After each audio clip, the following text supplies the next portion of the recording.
Look at this boy. And when he got there, he thanked us for the remnants and the small crumbs that he got.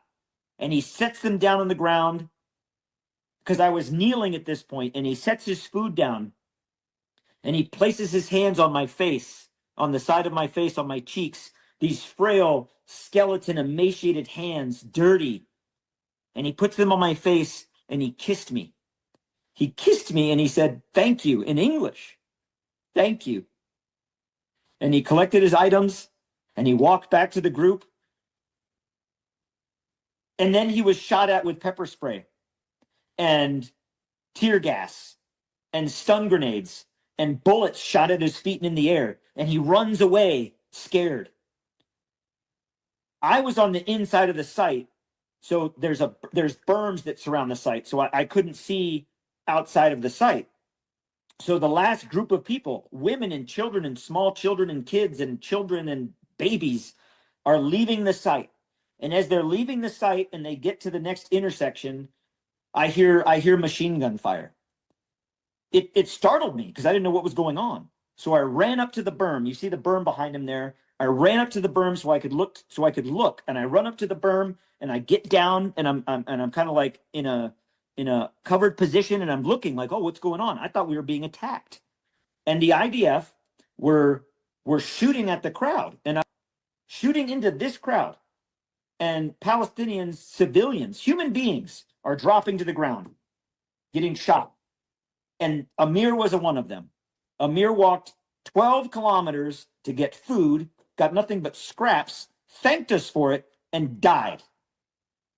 That's what we're doing. It's the Homeless Left with Matt Weinglass and co-host Craig Pasta Jardula. Episode 127, Still Can't Say Genocide. With special guest AM Wake Up Steve POIKONEN. And an all-new top censored news of the week. And here's your hosts, Matt and Pasta.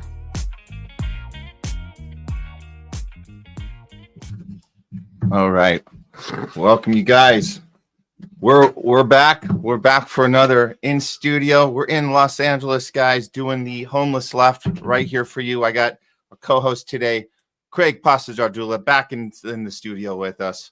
We're knocking on doors, as they told us on Tuesday. We look like we're knocking on doors, but you know what? We don't have to knock on doors. We just have to turn on the record or the go live button, and you guys are there to hear what we have to say, because what we have to say is we're doing journalism. We're doing the job that the mainstream media refuses to do, and that's why we're doing this show. We're asking the right questions.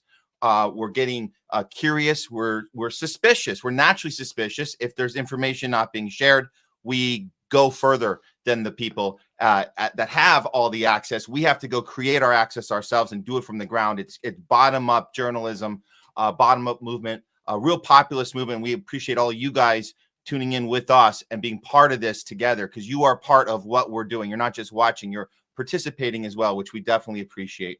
But yeah, we're just good to be back here today. You guys saw that opening. We're calling this episode, Why Can't They Say Genocide? We're talking about starvation. We have to literally debate and debate and debate whether or not the thing that we're seeing with our own eyes is actually happening.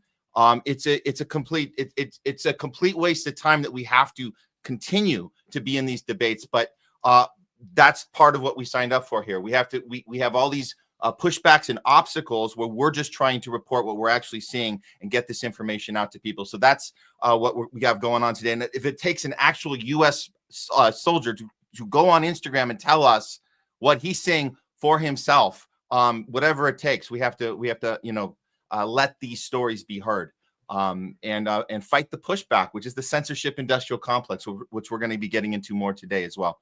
Yeah. How are you holding up, Craig? Well, I think that just to piggyback on what you're saying, yeah, they want to censor us and shut us down. We were talking about the fact that we're out here doing real journalism. And that was what we saw. When you talk about what that soldier said at the very end, what he experienced, and he says, that is what we're doing. I'm going to say this again. As a journalist, I can report to you that, ladies and gentlemen, If you are going by and allowing this to happen and not speaking up, if you're one of the idiots who voted for Donald Trump or Kamala Harris, out there who thought you were all better than everybody else because you voted for Kamala Harris, no, you were wrong. You supported genocide, and you are still supporting genocide to this day. That is what's not being talked about. That is not what's being reported on. That's why I was so against what happened that, we had these little rallies, Rescue the Republic and whatnot. They were trying to make this a third rail. And believe you me, ladies and gentlemen, the hate, the anger, it starts from what we're witnessing here in America with a lot of the people on the populist right supporting the immigration situation. When you start saying they're bad, they're awful, they're criminals for just being here alone, that start of hate, it eventually ends up happening to be another Gaza situation because you justify it then, right? Your anger, your xenophobia. And that's what we're seeing right now going on in America. And it really sucks because we're being distracted by all this bullshit, hating our neighbor, hating the immigrant. And look what they're doing. They're destroying and killing and maiming, starving people in the name of America and the empire. And that's what's happening. We're funding it. We're paying it. So I'm glad to be here with you here today to discuss it and talk about it. It's going to be great to have Steve on. Yeah. Even though it's amazing that we could do this on our own, right? We don't need anybody's permission. We can just grab a microphone, grab a camera, talk to you guys, spread the news, speak about what's going on, despite all the demonetization and the shadow banning. But it is sad times, too, we're reporting on. And I really wish people would wake up because the genocide, everybody's dying every single day. I think it was like 115 people yesterday. I didn't check antiwar.com. They'll probably have a count, but every day, hundreds of people are dying. 100 people dying in our name. We're funding. We're paying for it. We need to talk about it. We need to stop it. We need to change our behavior. Our foreign policy needs to really be on the forefront of what we're doing, because even though the foreign policy is outside our border, it affects our economic policies here at home. So, just looking forward to doing a great show. Thank you for having me here. I'm glad after we're done, we'll go sell some Bibles. Jehovah's Witness, we'll get that done. Thank you, guys. And thank you, everybody who supports the show. Please like, share, subscribe. That is the most important. A subscriber is more important than a like. We want you to subscribe to these channels. My Twitter's there at YoPasta. You guys still have my Pasta to Go channel. We have the Truth Wire. We have THL Presents on YouTube. We have the Homeless Left on Rumble. Like, share, subscribe. Help us out. We are the censored ones. Remember, his YouTube channel got yanked down. Mine's been demonetized for 7 years. They're doing that to silence us. They won't give us back our voice or our chance to grow. There's a reason for that. And I just say those are the people you want to watch because we were right about a lot of things, right? And still right to this day. Not mentioning stuff back in the past. COVID, Epstein, elections. We told you here first before it was just safe to say those things. We were saying it when it wasn't safe. And I'm sure we're not going to be safe today too as well. And we're going to make sure we get all these Rumble rants and we're not going to lose them. Yeah. We're going to put those on the forefront. Actually, let's go right into it, right? I mean, start off the show with it. Why not? Yeah, it's not even there, right? See, this is we're still trying to figure out. The StreamYard situation is a little funny. StreamYard still favors YouTube over Rumble. It does, and I think there's going to be a mass accident going on because Rumble for some reason isn't allowing us to acknowledge you guys, and we do apologize for. I guess the last show we were missing some Rumble rants and like that. So we're going to do our best to double down and try to figure out how this is working here. But even right now, I think we have to give a shout out. We do have one right away. Yeah. Here. Let's just grab this from, I'm going to do a little. While you're doing that, and I'm just going to say, we just confirmed with our guest, Steve POIKONEN, AM Wake Up. I started that show with him several years ago. He's still rocking it. He also throws the Third Eye Carnivals. I went out to one of those in April in Tennessee. There were tornadoes next door. Sam Tripoli was there. Kurt Metzger showed up. It was a fun time. Panels, Charlie Robinson. He's got a great community he's still built over there. I helped build him. I helped get up at 5:40 in the morning every day for a year while I lived with him in Vegas when I was leaving California. It was my escape plan. He's going to be on the show today. He's coming off the independent media panel, which is Ryan Christian, Whitney Webb, Derek Bros. Oh, yeah. Catherine Austin Fitz. These people do great work. Jason Burmis is there, too, as well with those guys. We got a good relationship with them. A lot of those people come on our show. Steve POIKONEN will be coming on to the show today, later on to talk. You got it. Yeah. And this is, we're going to put this comment up here because we had to do a little cut and paste job and it doesn't even let us do all of the characters. So give me a second on this. This is, just trying to make up for this. We are figuring out the tech, how to coordinate our channels, but, you know, this is for you guys. So here's this is from Longmeadow. Thank you for the Rumble rant. For Gaza, little child, dry your crying eyes. How can I explain the fear you feel inside? Because you were born into this evil world. What have we become? Just look what we have done. White Lion. This is from Longmeadow. Again, thank you so much for the rant from Rumble. And it's, yeah, what else I mean, the emotion. Sometimes, I mean, we talk about this with, Caitlin Johnson has this discussion, how we kind of go back and forth from this numbness to the emotional overload. And we kind of have to go back and forth sometimes from that. And it's okay. And I like this idea. It's okay if you guys are watching the same thing we all just watched, and you may be anywhere in that spectrum of overly feeling that emotion and tearing up versus we just get numb sometimes. We see this every day. Yeah. And so it's okay to be okay with wherever you are in that spectrum based on that day. And we'll continue to, you know, maneuver through this in the roller coaster that we're living in of watching all this horrible, horrible stuff. So thank you for that Rumble rant.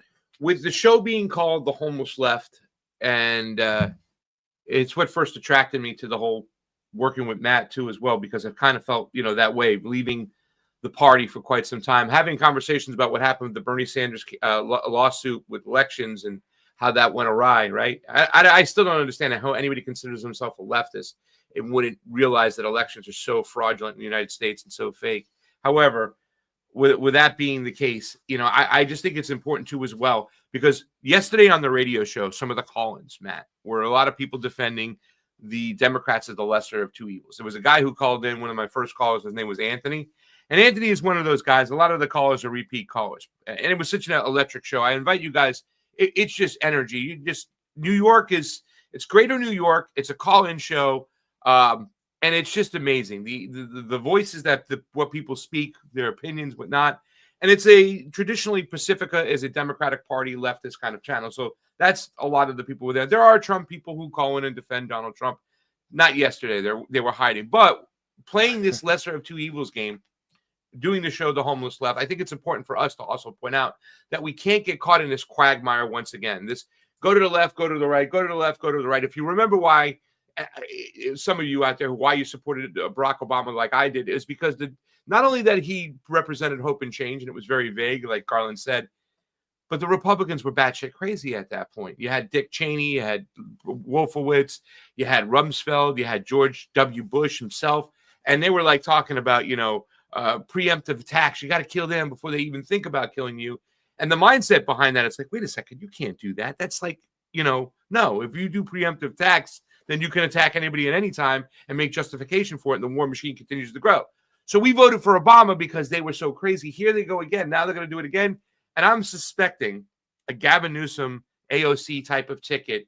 That's what they're going to be throwing out of us. And I think a lot of us will get caught. And there's going to be a lot of people in the mainstream. There's going to be a lot of people at the Thanksgiving dinner table this year right now. We're going to start to have that conversation about what the future looks like.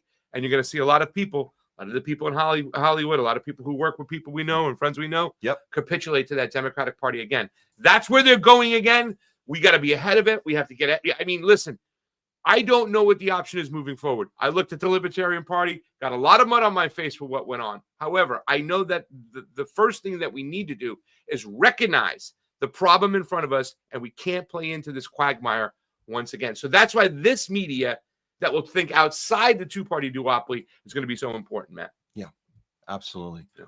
Well, again, we got a great show for you guys today. Let's get into, before Top Censored News, we actually have to do a breaking news story for you guys. So let's you got some music, babe? We got we certainly do. You got to ask if we got it. We got the intro. This is yeah, we got it. Here we go.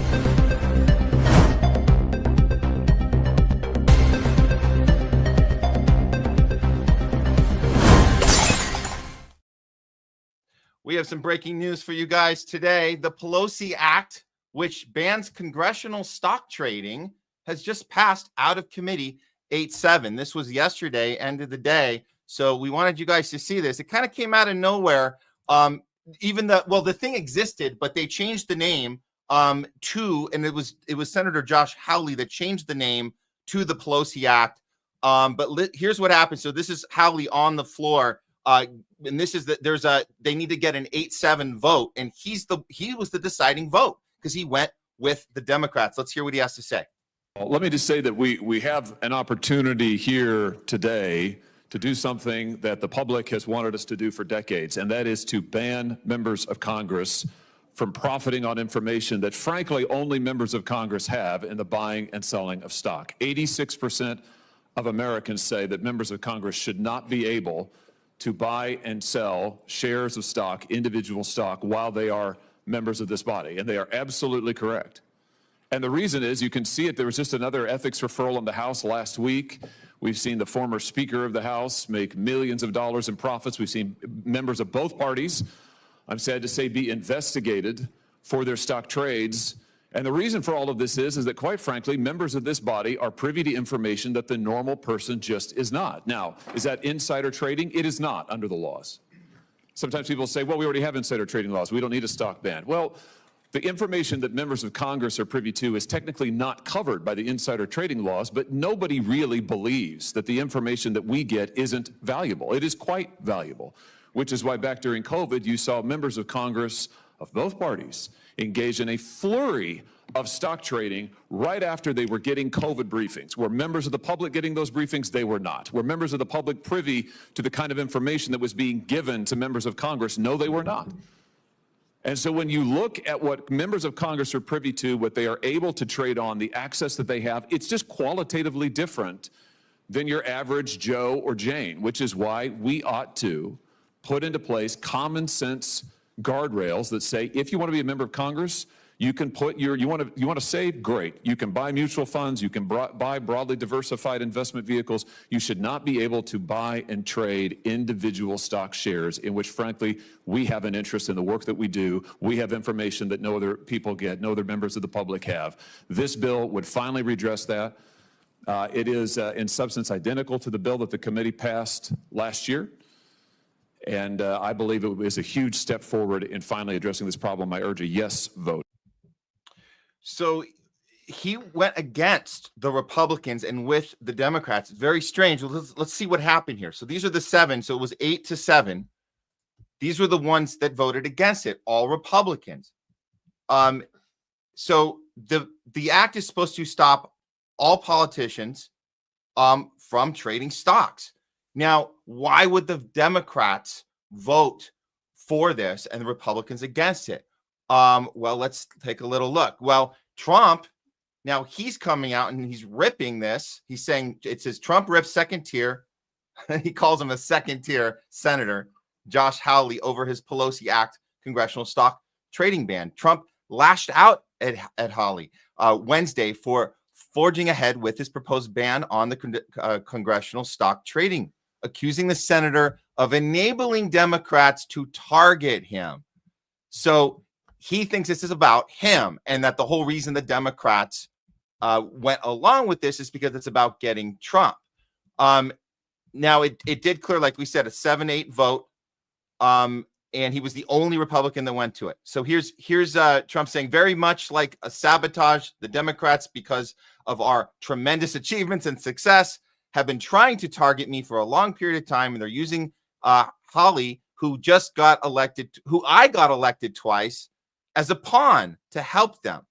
I don't think real Republicans want to see their president, who has had unprecedented success, targeted because of the whims of a second-tier senator named Josh Hawley. Now, look, this is quite a reversal, and I think Trump knows it's a reversal. He tries to avoid the question here because he's been for going after Pelosi, specifically Pelosi, which is why it's called the Pelosi Act, because she is the most guilty of this. So here's Trump trying to avoid answering the question of whether he's for this type of I guess, transparency and accountability.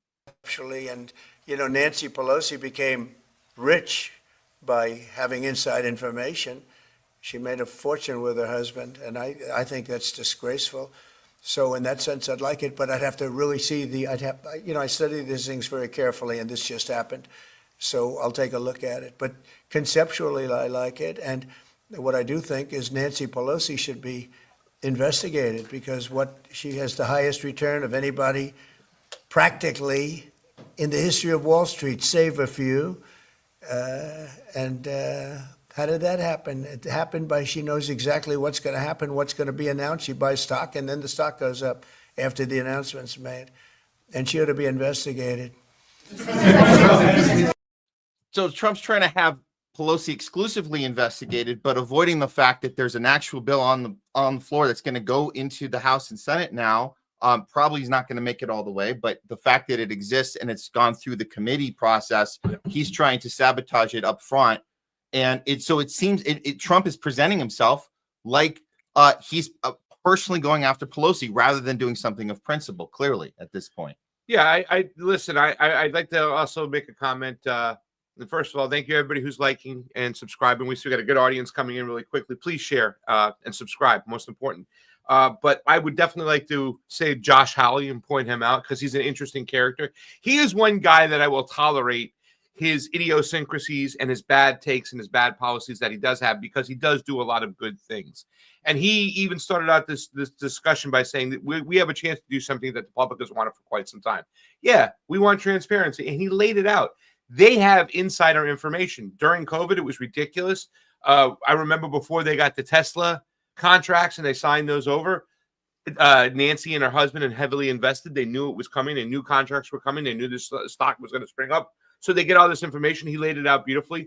But it's interesting. I'd like to see Rand Paul, what his take is on why he voted against it, because Rand Paul is very much like Massey, where he's a libertarian, wants transparency, civil liberties. Those things are important. So I'm interested to why they are so scared to push this through. But yet Hawley went ahead and jumped. But like I said, Hawley's an interesting character. I've seen Josh Hawley say some things that are really good on elections. I've seen Josh Hawley say some things that are really good on calling out big tech.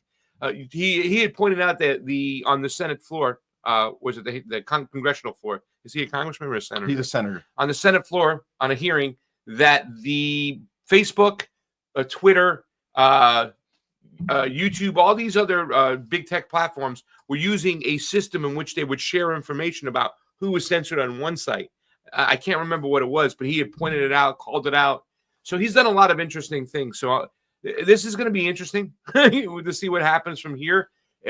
For some reason, it seems like they want to shut this down. I don't know why Donald Trump's against it, because he feels it's just going to be weaponized against him. But I mean, well, here we go with the circus back and forth. Well, people are calling this out. They're saying, look, this is what Trump is calling for an investigation of Nancy Pelosi. This is from Brian Allen, for insider trading because her returns are too high.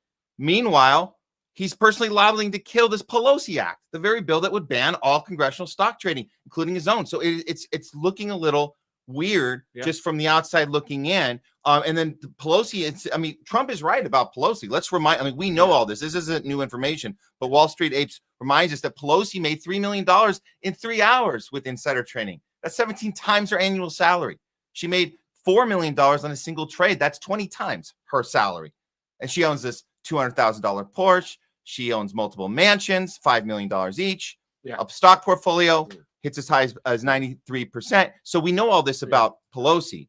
But Josh Hawley did point out both parties are doing this. Yes, because there was somebody who was following Nancy Pelosi and Dan Crenshaw's stocks to see what they were doing. And he was making good money. She was making good money off that, excuse me. So, yeah, I like the fact that he pointed out that both parties are doing this. Let's ixnay this for everybody.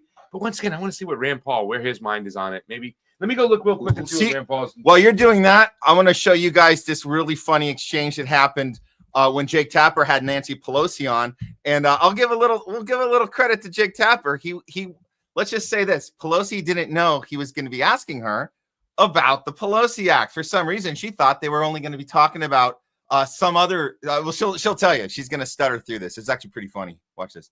Let me just read what he said. I'm sorry that we had some sort of technical issue. Nancy Pelosi became rich. Why do you have to read that? We're here to talk about the 60th anniversary of Medicaid. That's what I agreed to come to talk about. Yeah, but I wanted what that means in the election. I wanted to give you a chance just to respond. He accused you of insider trading. What's your response to that? That's ridiculous. In fact, I very much support the trading of members of Congress. Not that I think anybody's doing anything wrong. If they are prosecuted and they go to jail. But because of the confidence it instills in the American people, don't worry about this.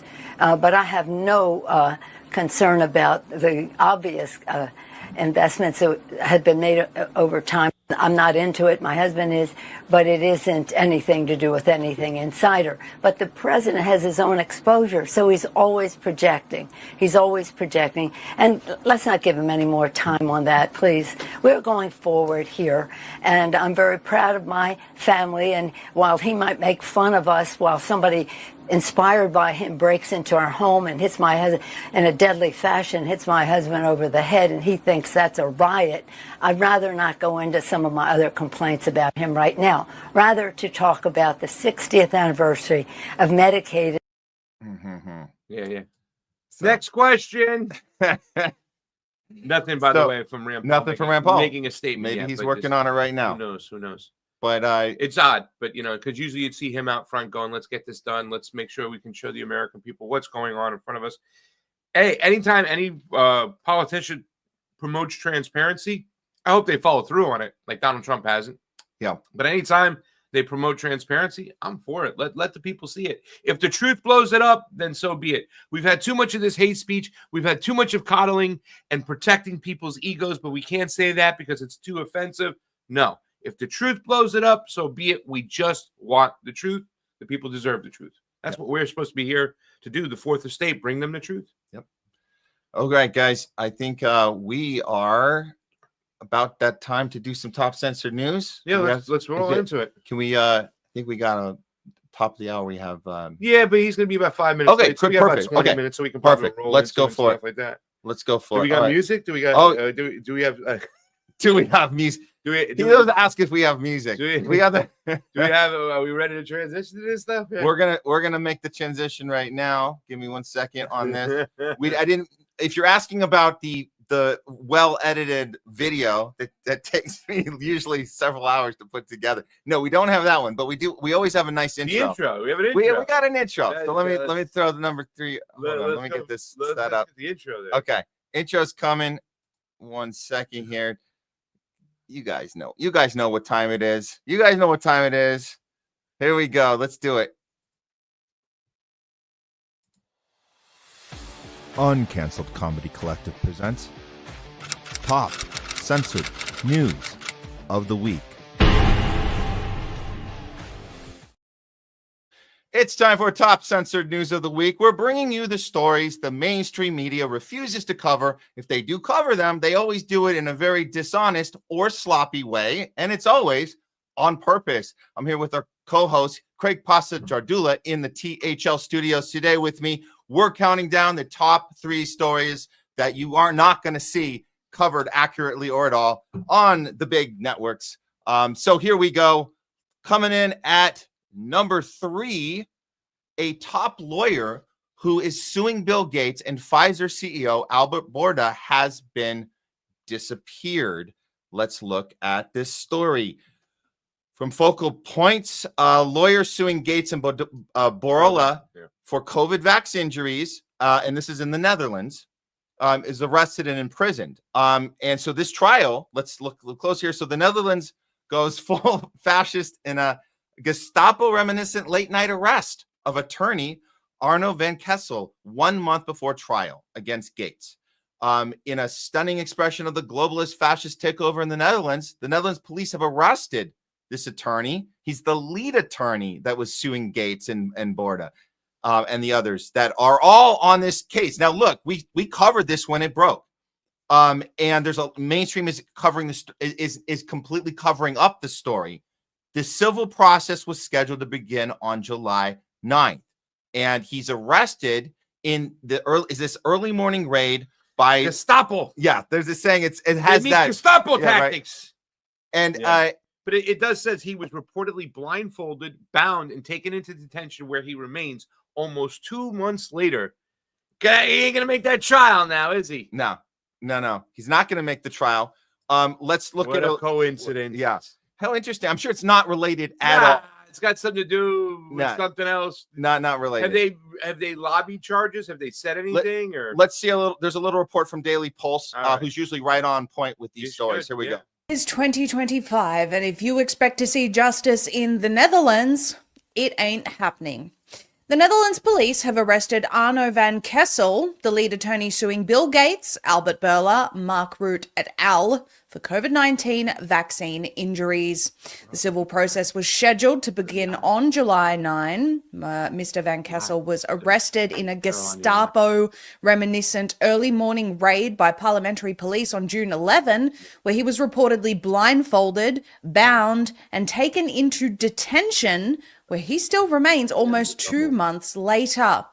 Readers will note my tardiness, says Nick Holscher, in reporting this stunning story. The reason is because both the European and the American press have completely ignored both the civil trial against Gates, Bourla, Rutte et al. And Van Kessel's arrest.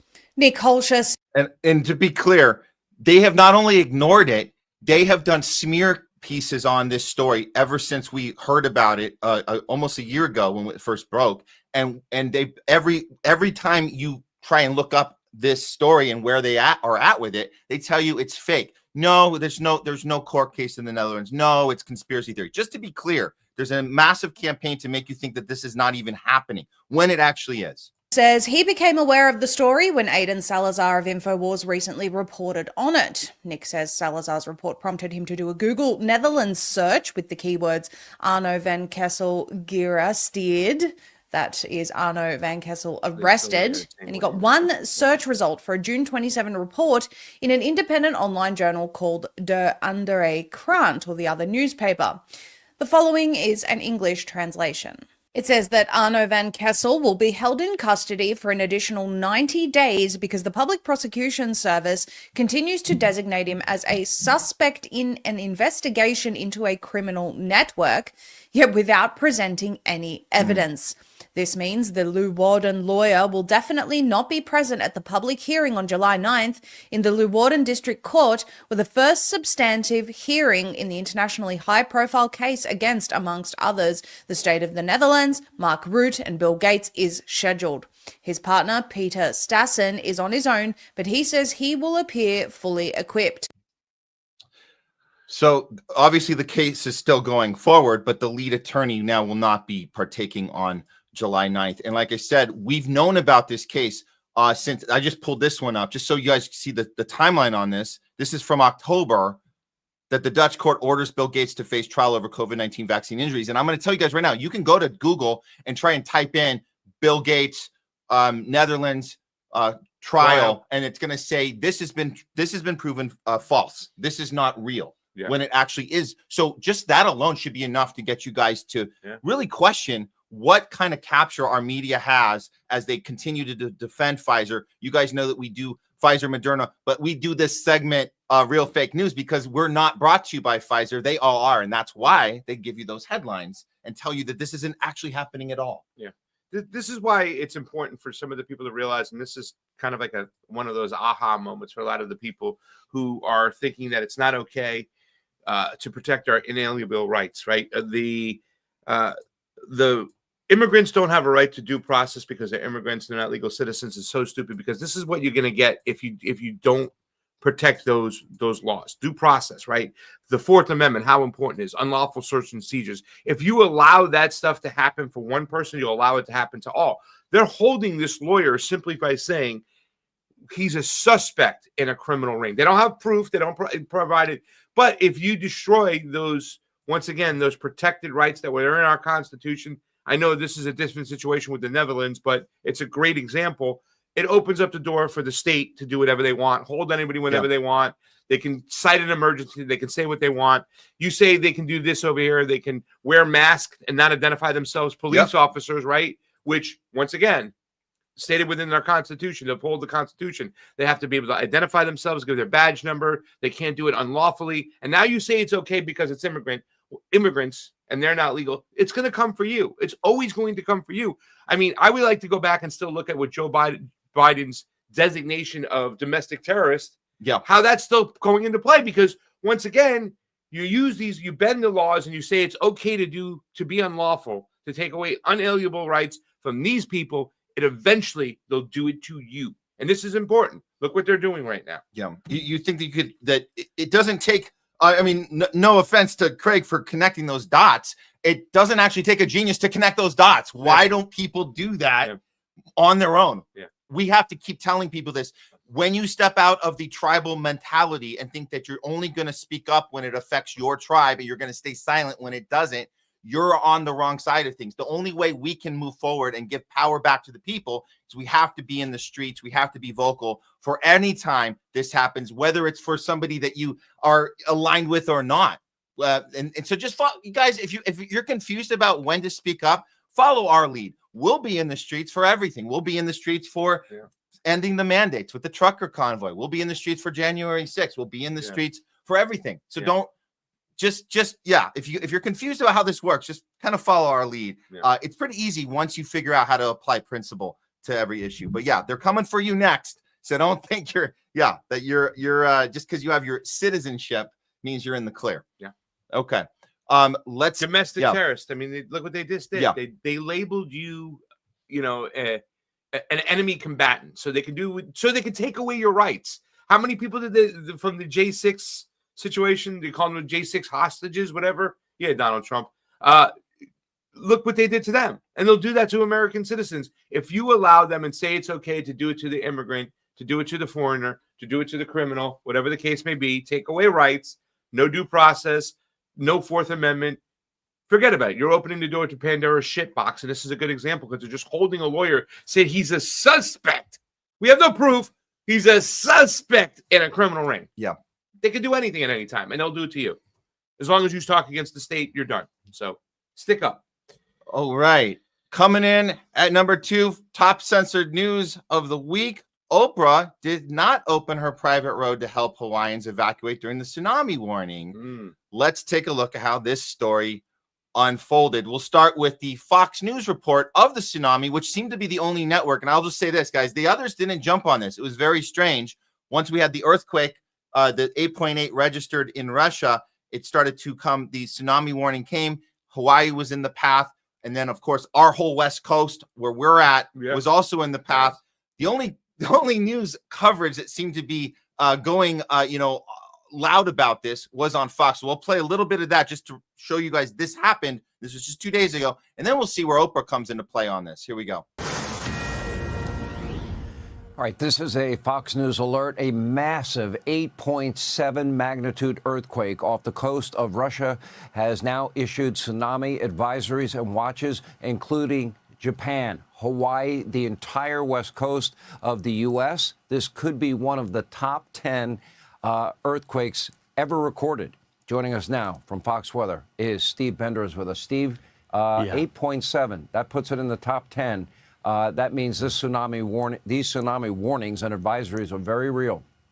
Sean, this is massive. And you had just mentioned Japan's impacted by this. The U.S. Embassy in Tokyo has already been told evacuate and get to higher ground. And this was just off the coast of Russia, as you had mentioned, only 8 miles from the coast of Kamchatka, Russia. And so we've already seen on social media the waves that are pushing in towards Russia. For Japan, they're expecting 9-foot waves to impact the islands. As we look at the Aleutian Islands there, south of Alaska and the peninsula, tsunami warnings for the western edge of that because of the proximity to the earthquake. We get down into Hawaii. They are also in a tsunami warning. This has been a confirmed wave that is moving in, likely to make impact just after 7:15 local time. Okay, so this, again, they're really the only mainstream that covered this, but people got word of this, and Hawaii certainly got word of it. And we know the history of Hawaii, and we know did they sound the sirens this time? They actually sound the alarm this time. The alarm went off. This was not a joke, and then this is what it looked like as a result. Here we go. This is the traffic situation trying to get out. Well, where are they trying to go exactly? Maybe they're inland, or they're in fight or flight mode. We know this. We know how this works. And they heard the alarm this time, so they're not. This is not a joke. They went for the cars. They're trying to get around. But the problem is there was a road that was closed off, which was a private road, and that road belonged to Oprah. It looks like I got to take that out. Okay, it looks like Oprah was accused of closing her private Hawaii road during the tsunami, and so people piped up on this. Wall Street Apes says, what kind of country are we living in when Maui police were personally physically stopping Hawaii's tsunami evacuees from using Oprah's road. Americans are trying to escape from a literal tsunami, and Oprah was allowed to be like, nope, drown. And then this person got a little extra angry. Oprah's a fat satanic bitch, blocked her private road, and that could be used to evacuate people from Hawaii because of the tsunami. So people were furious about this, and rightfully so. Here's an overhead map, so you can see the amount of access she's able to block. They had to go around the red line instead of the blue line, which would have been a lot easier to get out of from the coastal side of things. So that was not allowed. People were not allowed to go through that direction. Now what ended up happening, and I'll just update you because we're on the West Coast. So we were keeping up on this, Greg. We were looking at, okay, how bad can this be? And we were looking at the time it's going to arrive in Hawaii, then it's going to arrive in Northern California, then Southern California, and by 1 a.m., 2 a.m., we were going to get hit with this thing. It was last night, right? This was the night before last. Luckily, it never really made it at all to the West Coast. However, Hawaii did get hit. It just wasn't nearly as bad as they thought. So that's some great news. So this is where the story of Oprah changes a little bit. Here's a shot of it actually making it to the shore, and you guys can see the impact was a little bit of a shock, but it's not the thing that they said it was going to be. So here we go. You wouldn't want to be in the middle of that. But that was pretty much.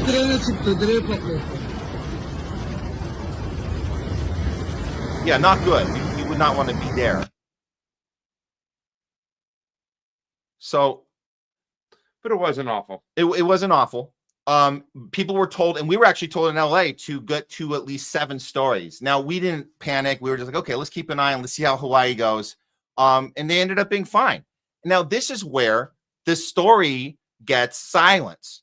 And you guys can see, so there was definitely some damage. I mean, this is not like, you wouldn't want to be in this area right there. That's not good.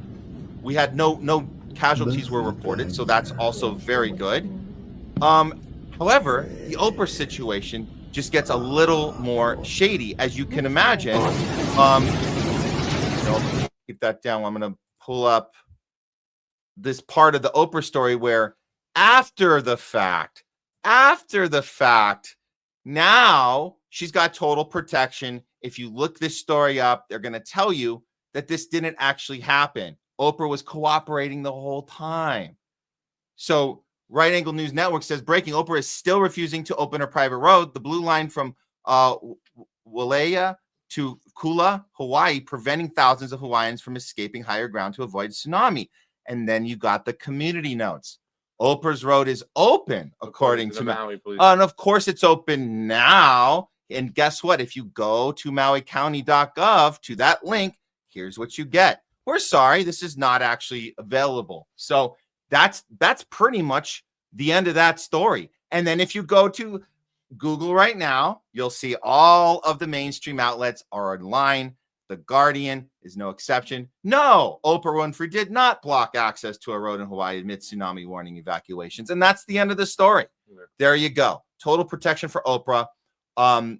No, she didn't open them until it was okay, until it was convenient for her to open the road. So that's the story. And that's your number 2 story of Top Censored News. Okay. And you guys look, you guys know that Hawaii has been through hell and back. She's been in the forefront of a lot of things, having a donation kind of like charity situation where a lot of the money would be kicked up to a lot of people working within the industry, not really going directly, her and The Rock, to people. A lot of people are questioning that. So, I mean, she's already has her questions on what's going on as far as, her behavior. Yeah. Okay. It wouldn't surprise me either way, Yeah. Okay. Let's get ready for the number 1. This one is You want to bring Steve in for this, or? Oh, he's there. Actually, we could do that. Yeah. And let's see what he has to. Let's do that. Okay. You want to intro? All right, guys. You know this guy over here. If you don't know him, now you're gonna get to meet him. I started a morning show with this guy a couple years ago. He's still rocking it. It's called AM Wake Up. He's also the organizer and one of the heads of the Third Eye Carnival, which is just a great gathering. He does about 3 or 4 of them a year. We did one in Tennessee. He just did one in Pueblo. We got one coming up in Texas, El Paso. And it's just an awesome way to get away and be with like-minded people.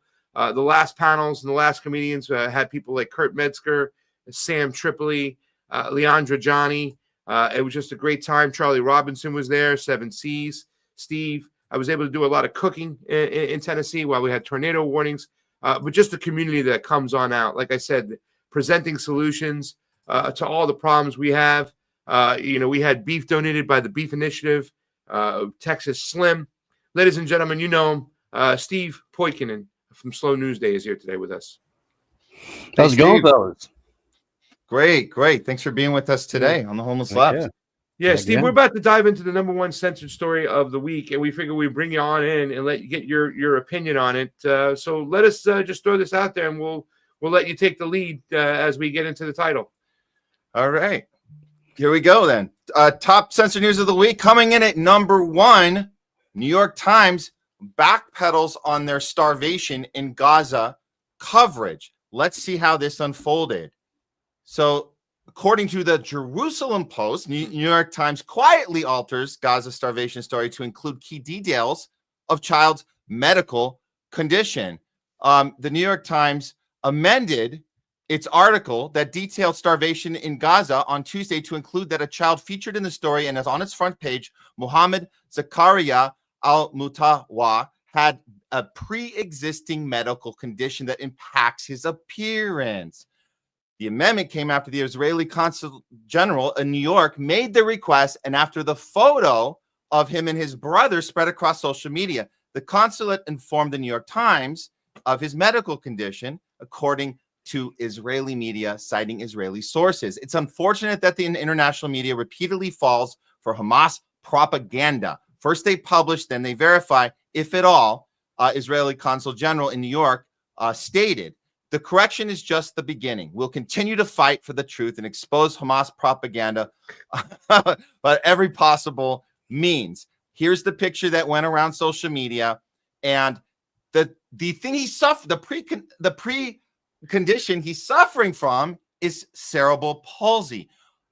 So that will explain why he looks like he's starving to death. And as people are pointing out, his brother doesn't look as bad as he does. So therefore, apparently, there is nobody starving in Gaza. So case is closed. Now, the problem with this redaction from the New York Times is the pushback from all sides that we're seeing from the Zionist sources. And I'm just going to throw one of these up here from Randy Fine. You know him. You love him. The Zionist himself. Here's Randy Fine's reaction. And this was, as we're saying here from the Homeless Left, this was by design. This is supposed to double down the narrative that it's Hamas propaganda. Congressman Randy Fine says, if kids were actually starving in Gaza, the New York Times wouldn't have had to use a picture of a child with a rare neuromuscular condition to lie and claim there was. Everything about the Palestinian cause is a lie. Everything. So now this stuff, and this is not the only example, this is going around everywhere right now. Even Piers Morgan was caught off guard with this being held in his face, and we know that he's done at least somewhat of a good job calling out genocide, calling out the starvation. But unfortunately, this happened when the Israel ambassador, Danny Danon, went on Piers Morgan to show Piers that the New York Times was apparently showing Hamas propaganda. Therefore, your entire cause is. I would like to just say that Piers Morgan has not done a good job. I didn't say he did a good job. I said he's been doing a somewhat here and there. Just now.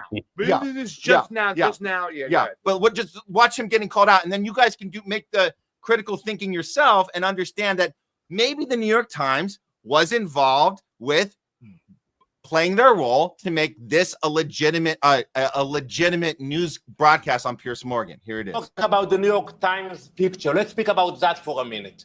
That was blood libel.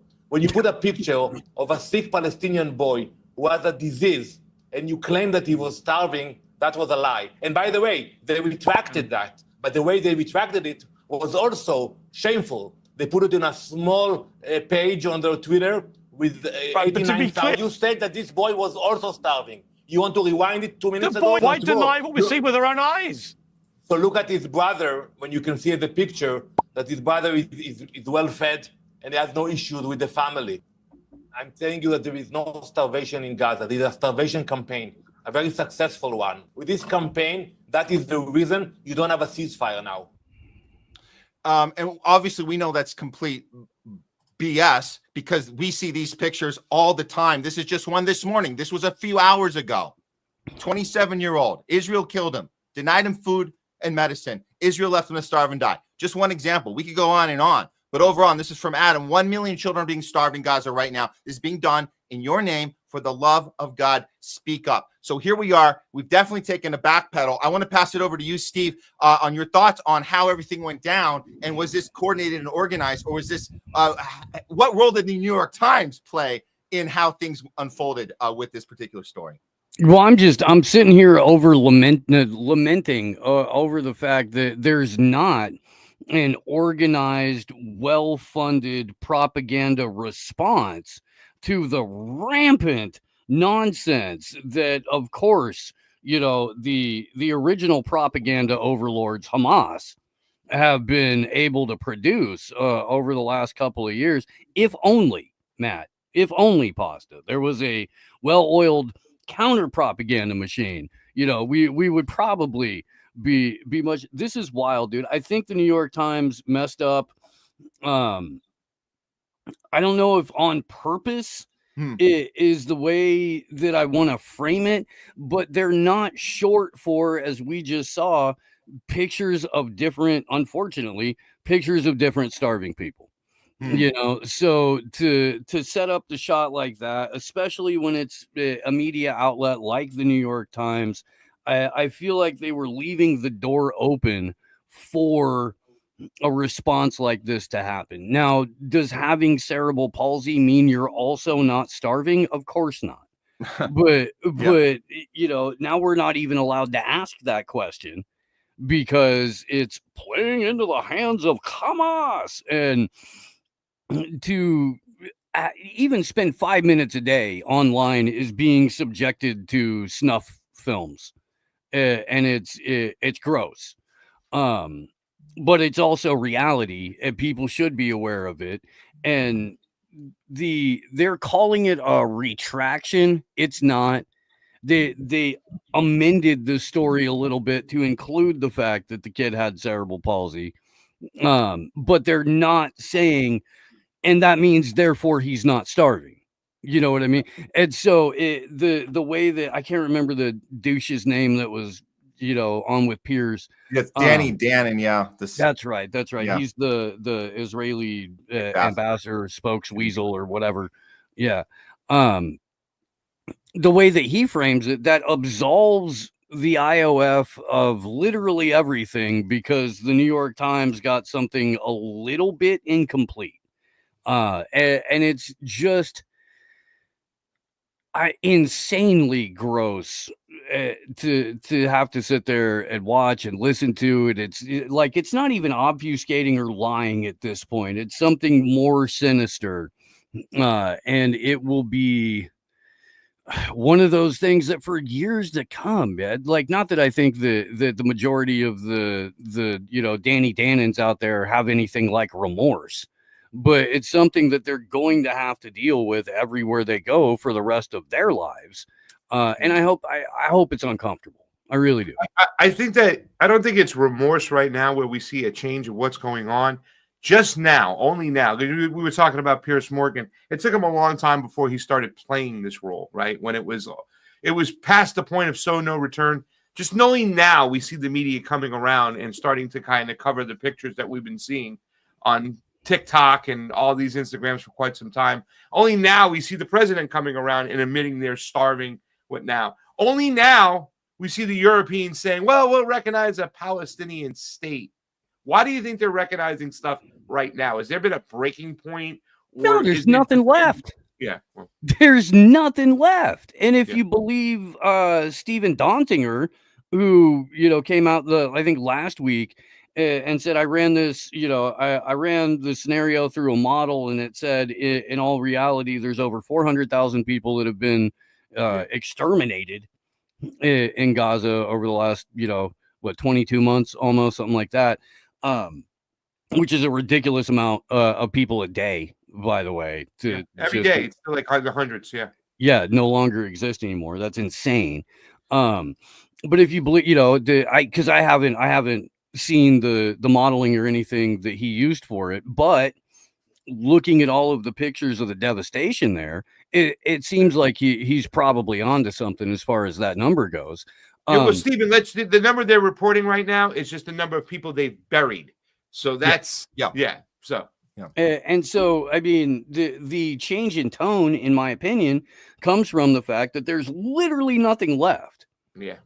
So of course we can recognize that there needs to be a solution now that there's no infrastructure, now that there's you're gonna pull a publicity stunt with a boat full of baby formula, but you're not gonna bring water for the baby formula. There's no freaking water. None of it's potable at any rate. So what are you doing with powdered baby formula that has no basis to mix? Like the whole, so it seems very, very deliberate. It seems very intentional, because at this point, if all of the Western countries get together, hold hands and sing Kumbaya and say, we want to see a Palestinian state, there's nothing there but rubble. They were saying, I was reading something the other week where they would be running, dump trucks and bulldozers for like years straight in order to try and clean up after this. That's just to clean. That's not even rebuilding. That's just not even to rebuild. Just to clear debris.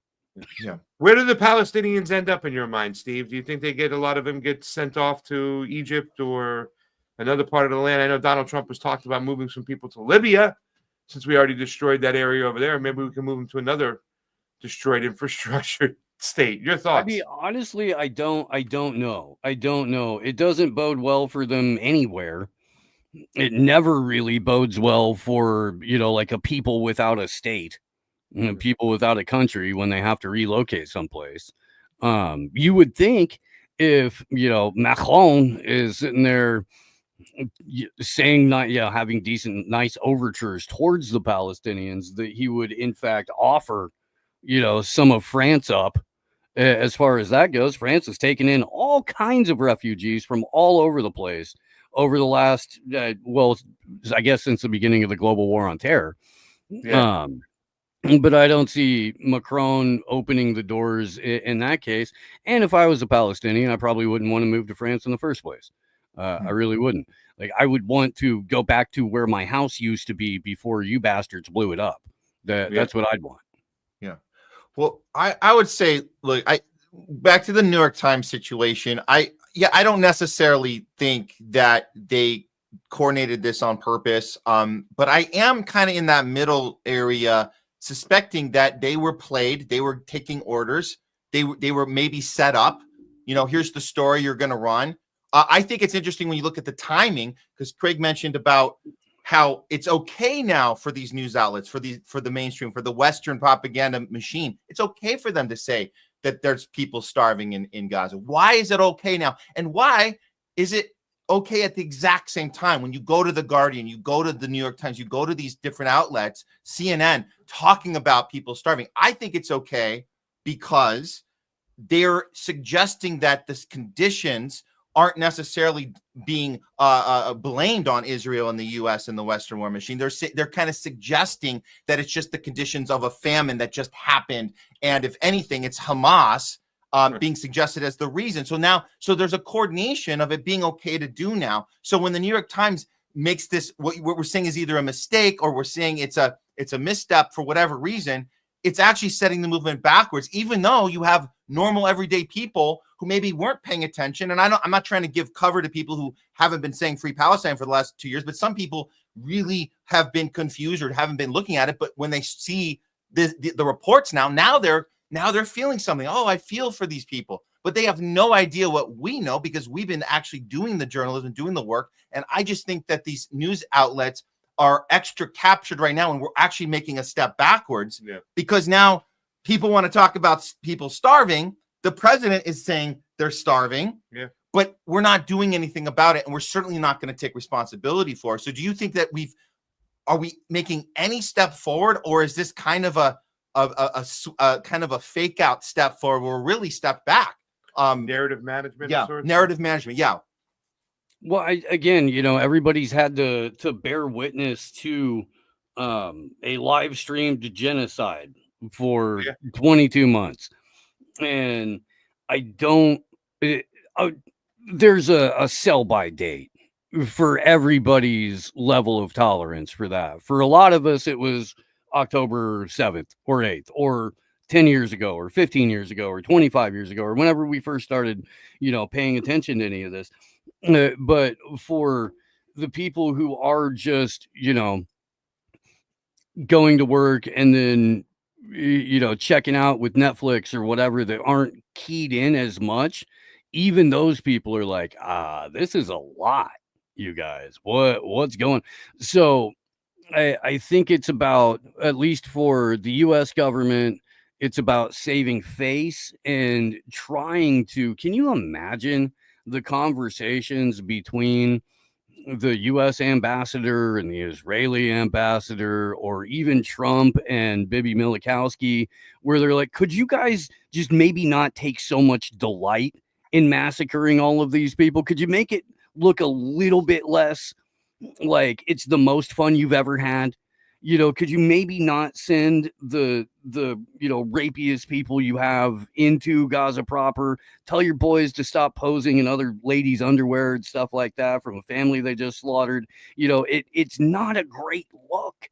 And the Israelis, on the other hand, are like, we love this. It's primetime TV for us. I don't know what you guys are talking about. And I think there's kind of a convergence of, hey, we need to save our own skins on this, so we've got to say these things. We've got to run these stories. Don't worry, we're still going to keep the weapons coming. We're still going to keep the money coming. That decision has been made. We're going to go follow through it, and that's not changing. But let's put on the performance that we do care to make it look. It's narrative management that all of a sudden, well, they've crossed the line, Steve. They've been bombing them for 22 months. Enough is enough. It just makes me laugh because it took the Epstein situation, where the possibility of American children were getting raped and killed, for some of the conservatives and the populist right to stand up. But the Gaza children getting killed on a daily basis, it didn't matter. They're brown Muslims. They deserve to die. Yeah. It is sad. But hey, Steve, you also have to give some credit to the mainstream media and the Israelis. There's an old saying, when you're wrong, you stay wrong. They're still saying Hamas, Hamas, Hamas. Yes, they are. And so the New York Times, whether they like it or not, they're playing their role, whether they mean to or not. They're all in line, the Western media machine, doing what they got to do to keep us all in line. Yeah. And we have to keep fighting. And that should do it for the top censored news of the week. Okay. Did you want to play Trump's talking about the starvation, or is that next? I was going to play that one, but because Trump hasn't even admitted to starvation now. Does that change anything? Does that mean anything now? Like, what does that do? The fact that, why would he admit to that? I don't know.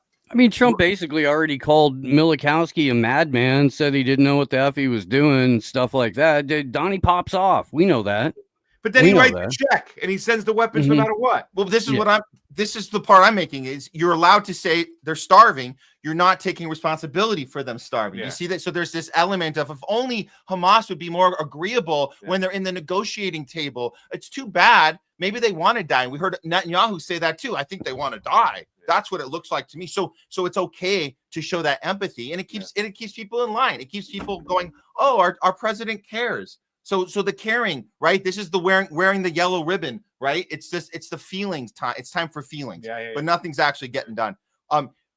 With that, I think we'd like to get into this. I mean, I guess this is kind of the same transitional topic, but we've been this whole time trying to figure out, Steve, why certain people are allowed to say the G word, and other people are not.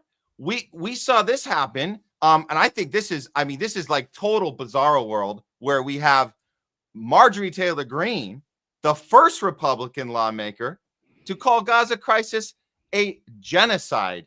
I mean, this is we're seeing this now. This wouldn't be big news if everyone was doing this on the Democratic side. Then it'd be like, okay, she came around.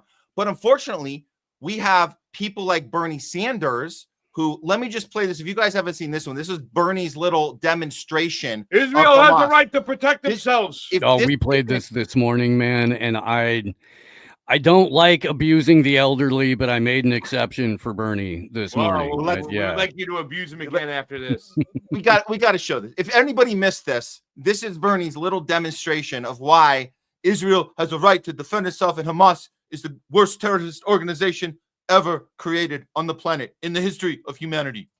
Is a terrorist organization which began this war with a brutal terrorist attack on October 7th, 2023, that killed 1,200 innocent Israelis and took 250 hostages. Everyone agrees with that. The International Criminal Court was right to indict the leaders of Hamas as war criminals for those atrocities. And I think most of us agree with that. There is also, I believe, no disagreement as to whether or not Israel, like any other country similarly attacked, had a right to defend itself. Clearly, it did.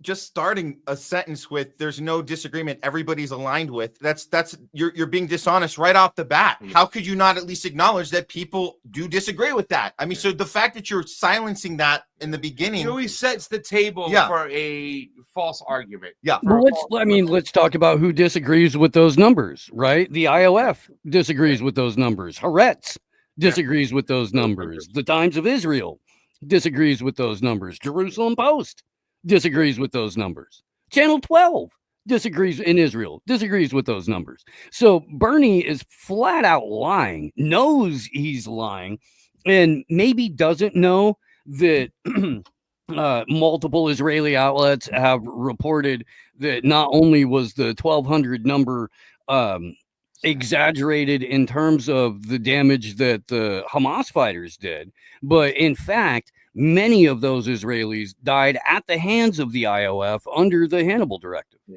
And also, Steve, too, as well, the fact that he says everybody agrees that this war started on October 7th. No, it didn't. And no, it didn't, pal. I mean, he's just lying through his teeth. But we've seen this before with Bernie, even when he was running the first time in 2016, where he had a lot of support. We looked at him as the compromise candidate. And one of the reasons when it came to foreign policy and we thought he needed to get better, his whole language on Kosovo was very much similar. It was like, oh, we can't do this and then we can't do that. But this guy's a Hitler, and we have a right to. We need to have conversations about it, but we should still go along with the bombing. It's the same language from this guy for quite some time, and I think this is going to be even more devastating to him in the future. I mean, I already thought it was sticking a fork in him. Bernie's done, but this is just more of the same old. Shut the fuck up. He really does seem to be on a mission to wreck whatever legacy he'd built up. Completely at this point. And it's I mean, I'd say it's a shame, but he's made these choices consistently throughout his career. It's, I think, finally, like, more people are starting to see, who this dude really is, completely forgetting that, way back in the 90s when he was a congressional representative, he'd made a deal with the Democrats that, okay, I'll always back your play. Just let me run as an independent and don't primary me. Yeah. Yeah. Well, and that's a 32-year-old deal at this point. Yeah. So we're seeing the fruition of that. Sorry, Matt. Yeah, no. Just to be clear on this genocide, and I know we're just talking language and semantics, and maybe does it even matter? Does it even matter who says what if the policies remain, if we're still funding this crap? I mean, even AOC, I guess give her credit. She says the G word, but she still votes to fund, we have to give them the right to defend themselves, fund the Iron Dome. Just like, you would fund Nazi Germany as well, their right to defend themselves. Yeah. So it doesn't really make any sense at all. But just to be clear on language, because language is important. I found this just so people, if you want to be absolutely clear, the meaning of genocide, it's you guys can go type this in. It's this U.S. Code 1091, and it gives these examples. I don't know if I can I blow this one up? Let's see if I can read this one. If you guys want to screenshot this, if you're watching at home, this is so if you guys want to use this as a template to define what genocide is, it seems that everybody that's voting for this type of funding right now is complicit in the genocide. So did everybody listen to Bernie's whole speech? Because it looked like he was setting the table for like, okay, we agree that Hamas is a terrorist organization. They're the ones who started this shit. We agree that the international court should have put those guys, they're the reason they're starting this in the first place. Then to contradict yourself completely. And if you really wanted to make an argument, but this genocide and the starvation going on is wrong, and it's not justified. Yes, it is by your own language, by saying they're the ones who started this. You're giving justified confirmation bias to everybody out there who wants to say it was Hamas who started this war. Israel has a right to defend itself. Now there's going to be casualties. The Palestinians shouldn't have supported Hamas. They deserve to die. You're actually saying that when you start off your whole argument that way. But, I didn't listen to his whole speech. So did he not say the G word as well, the whole speech again too? Is that what happened? I didn't listen to the whole speech, but I saw everybody online going, why can't you just call it what it is, you freaking clown? Yeah. Marjorie Taylor Greene is doing it. He's never going to do it. If he's not doing it yet, he's never going to do it. They got him captured. There's no way he doesn't actually see it. He knows what he's doing. And I think that's the saddest part. And some of us, I think, because we tell the story, right? We tell the story to you guys watching. We tell you guys how we were captured and we realized that Bernie tricked us and we gave him even a second chance in 2020. And we were fooled a second time. And we're not going to get fooled again a third time. But going back and telling that story, after everything we're seeing him, how he behaves, I'm starting to question how we even tell this story. What is the story again? That if he had some if he had a real purpose, a real intention of a real revolution, he would have gotten into office. He would have beat Trump in 2016. Then what? We don't think about that. What alternate universe is Bernie president and he behaves like this sick and twisted war psychopath that we've seen from every other Democratic president, every other Republican president? There really wasn't a pot at the end of the rainbow that we were not that we were deprived of. It never actually existed. He would be funding the Ukraine war, the proxy war. He'd be arresting protesters. He would be pushing censorship. He'd be saying the Hamas is that started this on October 7th. So there's nothing really. What is it that we even fought for? Well, I think the opportunities that existed, and we talked about this the other day. Me and Steve had a conversation off camera about Jared Beck and that whole situation. That opportunity existed to at least kind of straighten out certain things, right? Like if Bernie had said, okay, I'm not going to run as a Democrat, I'm going to step out of this two-party duopoly and then go after the idiosyncrasies, the negative stuff, the things about the Democratic and the Republican Party and expose that even more rather than the capitulation, because I think a lot of people are still doing the Bernie Sanders step, which is the capitulation step. Right now, they're talking about gearing up that Donald Trump is so bad that they're ready to vote in Gavin Newsom and AOC because they believe that this is the lesser of two evils. And that's what he did. He sheep-herded people. And just like Donald Trump sheep-herded people in the Republican Party, Bernie Sanders was a sheep-herder for the left. And I know Steve might agree with me there. Yeah. I years ago, I was running around telling people that Bernie's hip-hop name was Sheep Doggy Dog, and that was his primary function. This is the great grift of the American electoral process, right?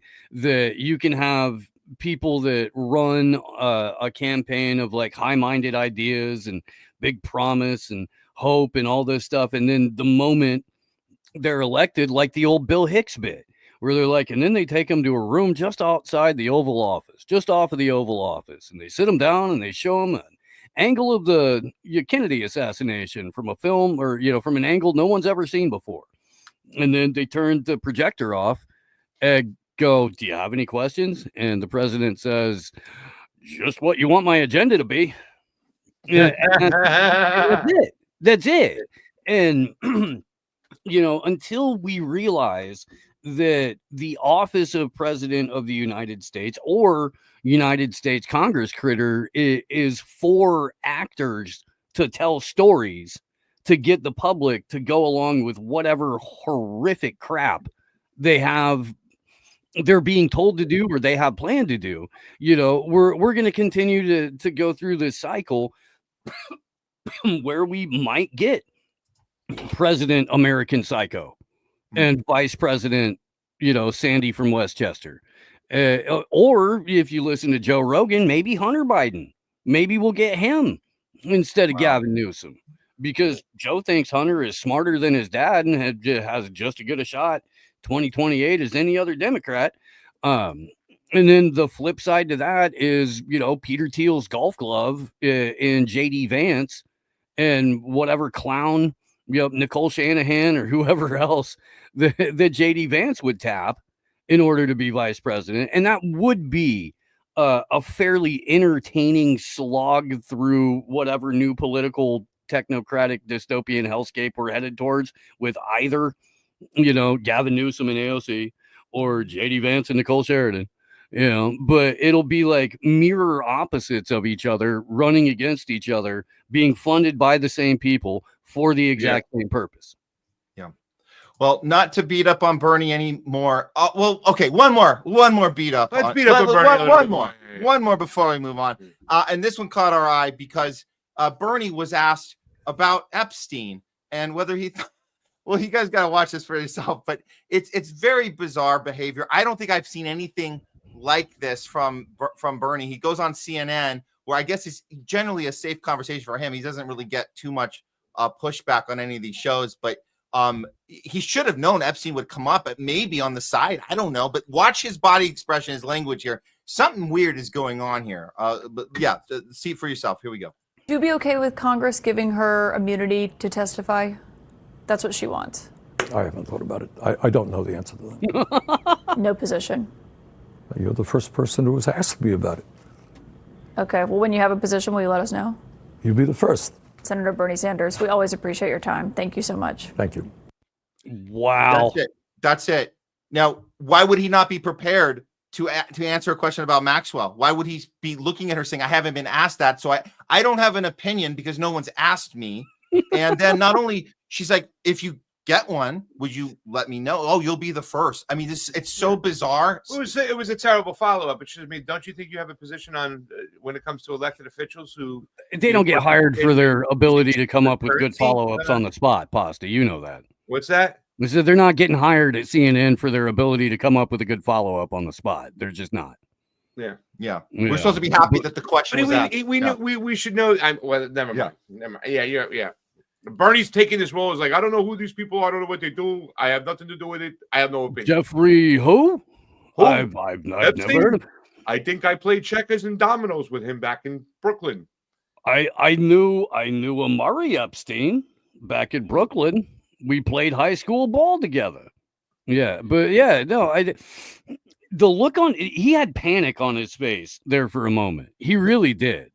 Like you could tell, like he was like, what? Do you just kind of hope, you guys, that there's like an invisible ghost that follows Bernie around everywhere he goes that only he can hear, and like every 15 seconds he's just like, you're a schmuck, Sanders. Like, because I do. That's what I envision happens to Bernie throughout his entire life now. Just haunted by maybe even a ghost of his former self. Yeah. Just calling him a schmuck every 15 seconds. Yeah. Let's just see that one more time, guys. Just for body language, just so you guys, because it's so weird. It's so weird. Just one more he time. Looks like his wife just showed him his own phone. Yeah. Okay. So here's the face. So he doesn't know what's coming, but it's about to come. Watch the change in the facial. Here we go. Would you be okay with Congress giving her immunity to testify? That's what she wants. I haven't thought about it. I don't know the answer to that. No position. You're the first person who has asked me about it. Okay, well, when you have a position, will you let us know? You'll be the first. Senator Bernie Sanders, we always appreciate your time. Thank you so much. Thank you. Maybe he writes in, as his staff write in too as well. You know, it's interesting right now, Steve, because a lot of conversations about Epstein files, what they want to call them, documents, list. I don't know if there's an an actual list just written out. But there is insider information that shows the clients, I'm sure, of the people who, the children were trafficked to. 275 children, I believe, have been compensated, or people have been compensated. Women, some men have been compensated on a civil case. I think that was through Deutsche Bank, JP Morgan Chase. So we know about 275 that have already been paid out, right? Yep. So it's literally called the Epstein Victims Compensation Fund. Yes, the Epstein's Victims Compensation Fund. So we know this 275.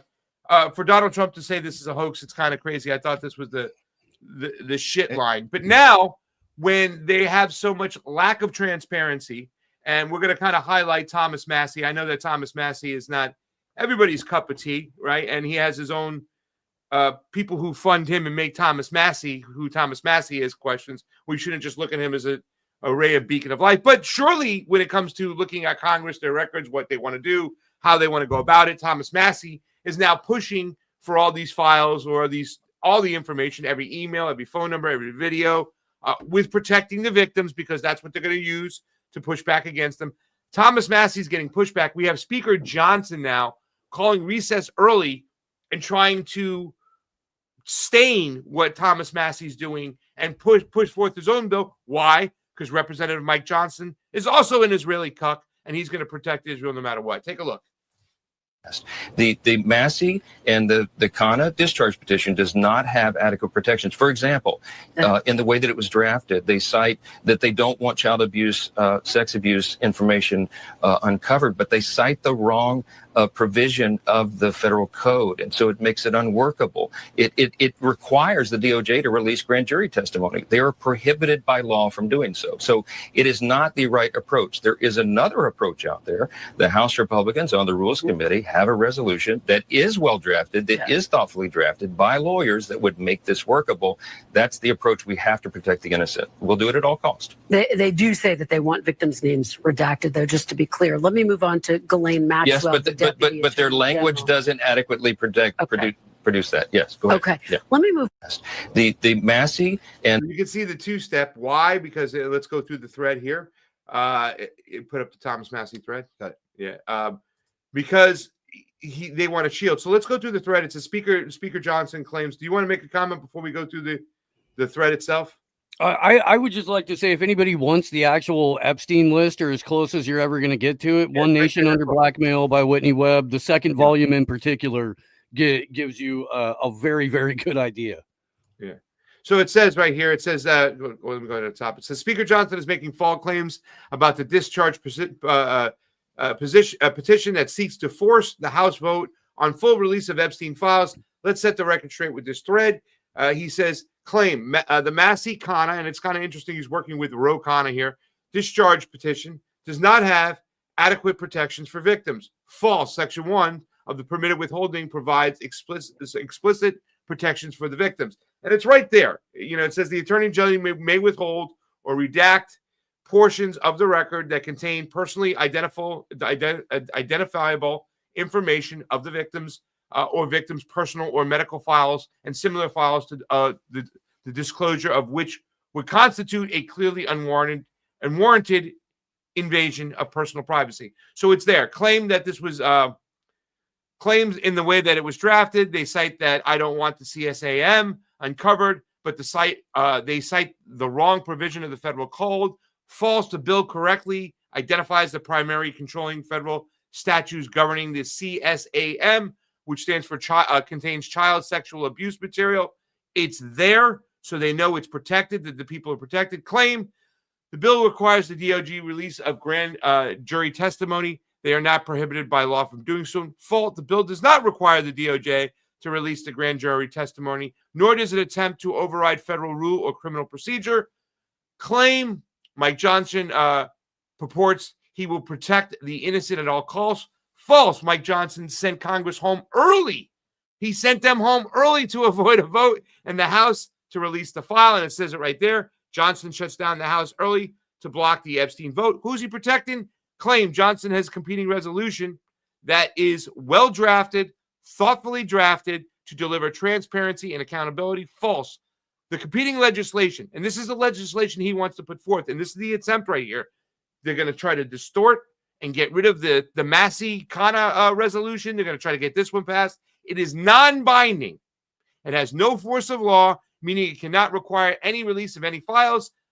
Thomas Massey, what is true, the legislation protects victims, blocks release of the CSAM, requires the DOJ to release investigative material rather than ask the judge to unseal grand jury records, does not interfere with ongoing prosecution or investigation, but requires the release of covered documents once prosecutions and investigations are complete, prohibits any document from being withheld on the basis of embarrassment of any government official. In contrast, Speaker Johnson's legislation includes highly problematic language designed to protect the rich and elite over the victims of sex trafficking. His language blocks release of any file deemed demonstrably false or unauthenticated. So you know right off the bat that Speaker Johnson is going to protect his friends in the land of Israel. The language enables the government to suppress whistleblower documents, leak materials, and non-governmental government records, giving federal agencies the authority to block information that contradicts the official narrative in an attempt to shield the power from accountability. How is that any different than what we have right now? Let us look at it first, and we'll decide, Congress, what can be released to the people, not what Thomas Massey's bill does with Ro Khanna, which says it all is released to the public. Who determines what is false? Is a statement deemed false and if it contradicts a government narrative? What if it is disputed but not disproven? The government could label whistleblower documents, leaked materials, or non-governmental records as unauthenticated to suppress them simply because of the lack of official verification. Conclusion, our legislation is well drafted, legally binding, and protects the victims. The Speaker's placebo resolution is not legally binding and includes internal loopholes to prevent the files from being released. Your thoughts, Steve, when you see this right now? You obviously know who Speaker Johnson is going to protect. You see what he's trying to do right now. Massey is not the cleanest guy in the world, but I think he's one of the better congressional members, and at least he's trying to put something out where there's transparency for the people, and they could probably match it up with Whitney's book and see what's going on. Your thoughts? I mean, in an ideal scenario, yeah, I don't think that it's designed to do that. It's not that I have a low opinion of Thomas Massey as an individual. You know what I mean? Like, I don't, but he's a member of the mafia. Yeah. He works for one of the most corrupt criminal organizations in existence. And, you know, there's a couple of questions about his wife's passing and stuff like that. I don't know if you want to get into that or not, but for the most part, he spent the first 8 years of his congressional career not making a single wave and barely making a peep about anything. He got a bit of the spotlight during the lockdown period. Yes. And sort of emerged as like a, congressional equivalent of Rand Paul. They're both from Kentucky. They both, kind of have like similar libertarian-esque leanings. Probably Massey a little bit more than Rand Paul. And they're just, to me, Massey is this generation's like knockoff Cynthia McKinney. Yeah. That's a good analogy. Huh? That's a great analogy. Yeah. It's a knockoff. Yeah. I think that, I mean, you and I, Pasta, we both talked to the wise and powerful Cynthia McKinney, a few times over the years and stuff like that. And I really like, as far as Congress critters go, like that's the one individual that I really do kind of maintain a modicum of respect for her service. She's an awesome person, but actually what she actually did in Congress is commendable as far as that goes. Massey seems to get like just up to the door, but won't kick it in. And to bring it back a little bit earlier, we were talking about Marjorie Taylor Greene. I think that's the same sort of counter narrative operation, because in order to get people engaged in the political process, there's either got to be hope or there's got to be an enemy. And sometimes you get both, and that's when it's really magical, when you can get people high on the hopium while actively fighting a perceived enemy. And I think that Massey and Marjorie Taylor Greene represent that sort of pushback that Trump's base certainly has. This is all but fractured the MAGA movement, the Epstein thing, definitely.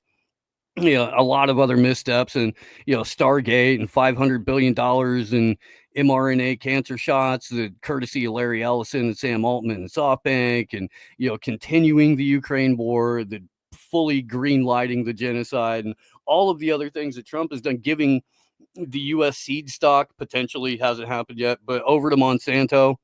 A lot of the things that Trump has said he was going to do as far as like agriculture, Trump and Bobby said they were going to do with Maha, has turned into Maha.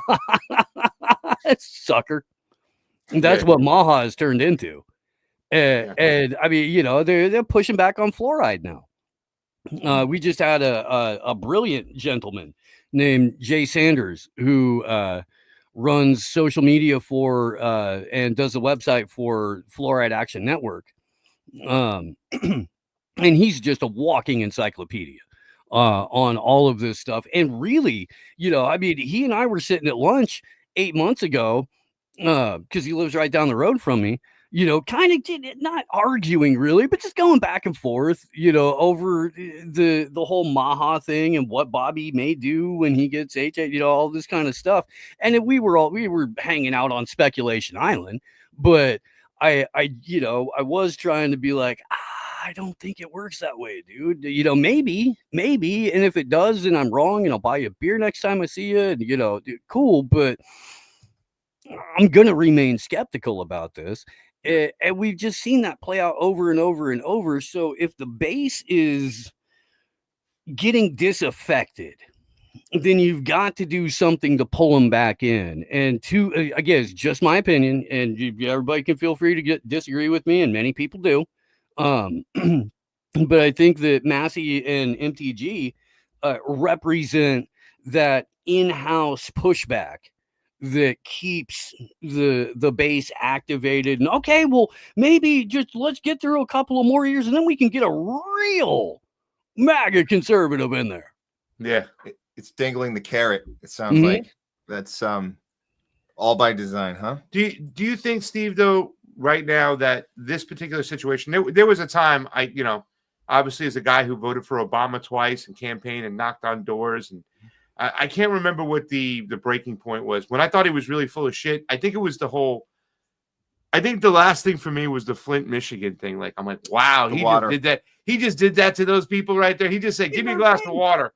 And, you saw black people go, he came my president, he left not my president. Like I think that to me was like, man, this guy just does not care. I mean, it could have been Honduras, the coup there. It could have been what he did in Syria. It could have been done what he did in Libya. It could have been what the fact that, like, right out of the gate when he had Citibank pick his whole cabinet, it's like day one. I made excuses like the Trump people did. Well, it's better than George W. Bush. The lesser of two evils. Do you think that this Epstein crack right here, for him calling it a hoax and getting so much pushback, could that be a crack worthy of actually getting people away from this two-party duopoly and out of this system and understanding that these Republicans and Democrats are not going to save you, and don't play that game again? I mean, 12-year-old idealistic Steve might say yes, but I remember how people act during midterms, and all you have to do is like shake the specter of a potential president AOC in front of people, and they'll forget completely everything that they were mad about 5 minutes ago. And we really, I mean, I think more people now see through the nonsense than at any point in my lifetime, which is very encouraging. But at the same time, it really does take just one jump scare, and most of these people are right back on the bus. And so, I mean, we'll see, but this year that we have between like right now or May a couple of months ago and primary season or midterm season in earnest getting rolling is a huge opportunity for people who don't do the team sport politics thing to have in-depth, real, rational conversations with rank and file members of either party, because it's not like there's really a third party for the Dems, for the left at this point. The Greens are a complete joke. PSL is a limited hangout in like 3 counties, but it's not like they have a national presence or anything like that. The Libertarian Party sold out its entire membership for probably 20 years to Donald Trump in exchange for Ross Ulbricht's freedom. And if you're, not really a functional limited hangout third party anyway, it probably is a good trade. It probably is. But they're toast. They're done. You're never going to see, and as far as I'm concerned, you're never going to see anything from the Libertarians again for at least 12, 15 years.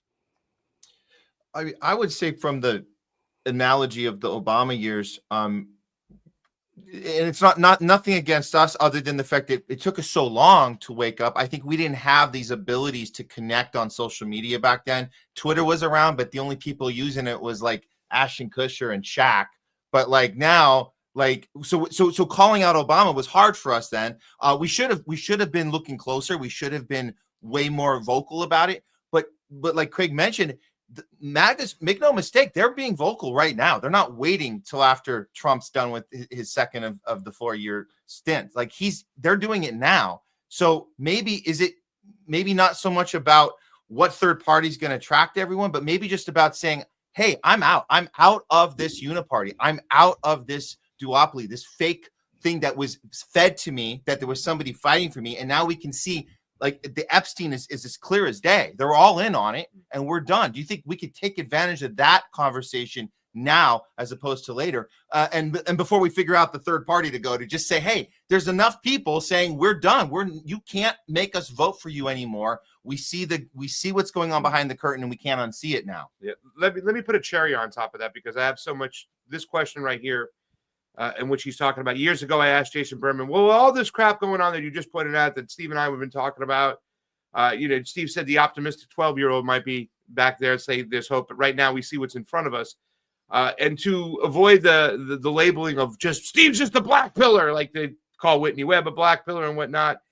When I asked Jason Berman what now, he said, eat chicken wings and beer and drink beer, right? In other words, get out there, get with other people, have conversations, whatnot. People ask me that same question. That obviously I do a show on WBAI, talk a little bit more to the mainstream and the regular folk out there, people who might not be as well educated on the things we're talking about because they're paying attention to reality TV and sports. But I say to them when they ask me, I said, well, I don't know what to do moving forward, but I can tell you the first thing that we need to do right now is the recognizing that the system in front of us, that we need to stop playing into it, because it's a system that wants to see us all dead. They don't care about us, all of us across the board. What is the solution moving forward? I mean, I usually say grow food and make bullets, and I believe that. I do. But also, we do have a pretty unique opportunity right now where we're about to become even more poisoned by our food on the industrial level. On the large scale ag level, they're spraying synthetic RNA onto every green leafy vegetable imaginable, getting ready to. Again, Monsanto may get control of the entire seed stock. So while you can take all of the steps possible to extricate yourself from the people who hate you and want you dead, as Charlie Robinson puts it, because it's true. They do hate you. They do want you dead. If they can squeeze money out of you on the way, great.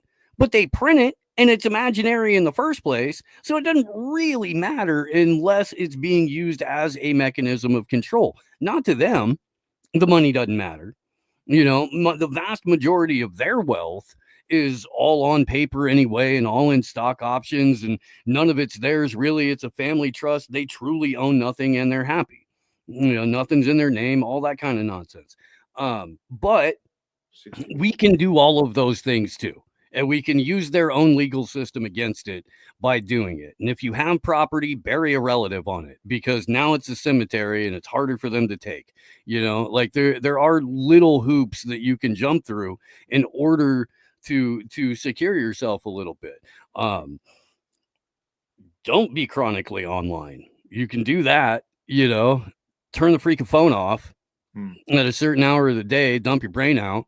And you know, wake up a little bit happier. Replenish your magnesium while you sleep. We had a great panel with the Independent Media Alliance right before I got on here, and we were talking about a lot of this stuff. So it is kind of fresh in my head here. But yeah, I mean, things as simple as reminding yourself that, you know, mass media is propaganda. It's designed to elicit a severe emotional reaction from you, and you don't have to play that game because that's a fake game designed by people who hate you and want you dead. You know, you could check out. Every time that we do Third Eye Carnival, I'm like reminded in 3 dimensions just how easy it is to get together, to get along, to offer positive solutions, to eat good, clean food, and to generally like have a form of fellowship or camaraderie with people that doesn't come with, you know, a heavy price tag, doesn't come with selling your soul to go carry a gun for a banker's war, doesn't come with any of the trappings that keep you glued to the existing system. So I know we can do it. You know, it's making a conscious decision every single day to go, what's one more tiny step I can take to be a little bit more self-sufficient, a little bit more autonomous.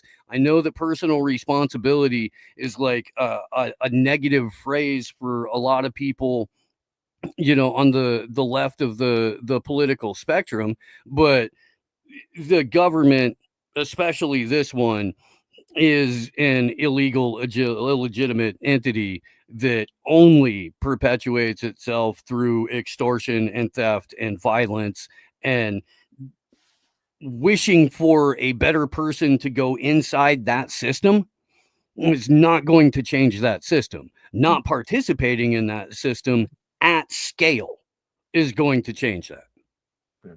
I think that the old saying that you say, grow food, make bullets is the proper statement, because I always say, and I don't think it's a disagreement, but when we talk, and then I've certainly talked to Derek, you know, about this, Derek Bros, it's building alternate systems, right? Parallel systems where you don't have to participate in the federal government is awesome. It's great. And I think it's the first thing we should do after we recognize the problem. But I do believe that if we don't change the power structure, they'll come hunting for us and they'll never let us exist. So the make bullets part is the to be continued, how we figure that part out.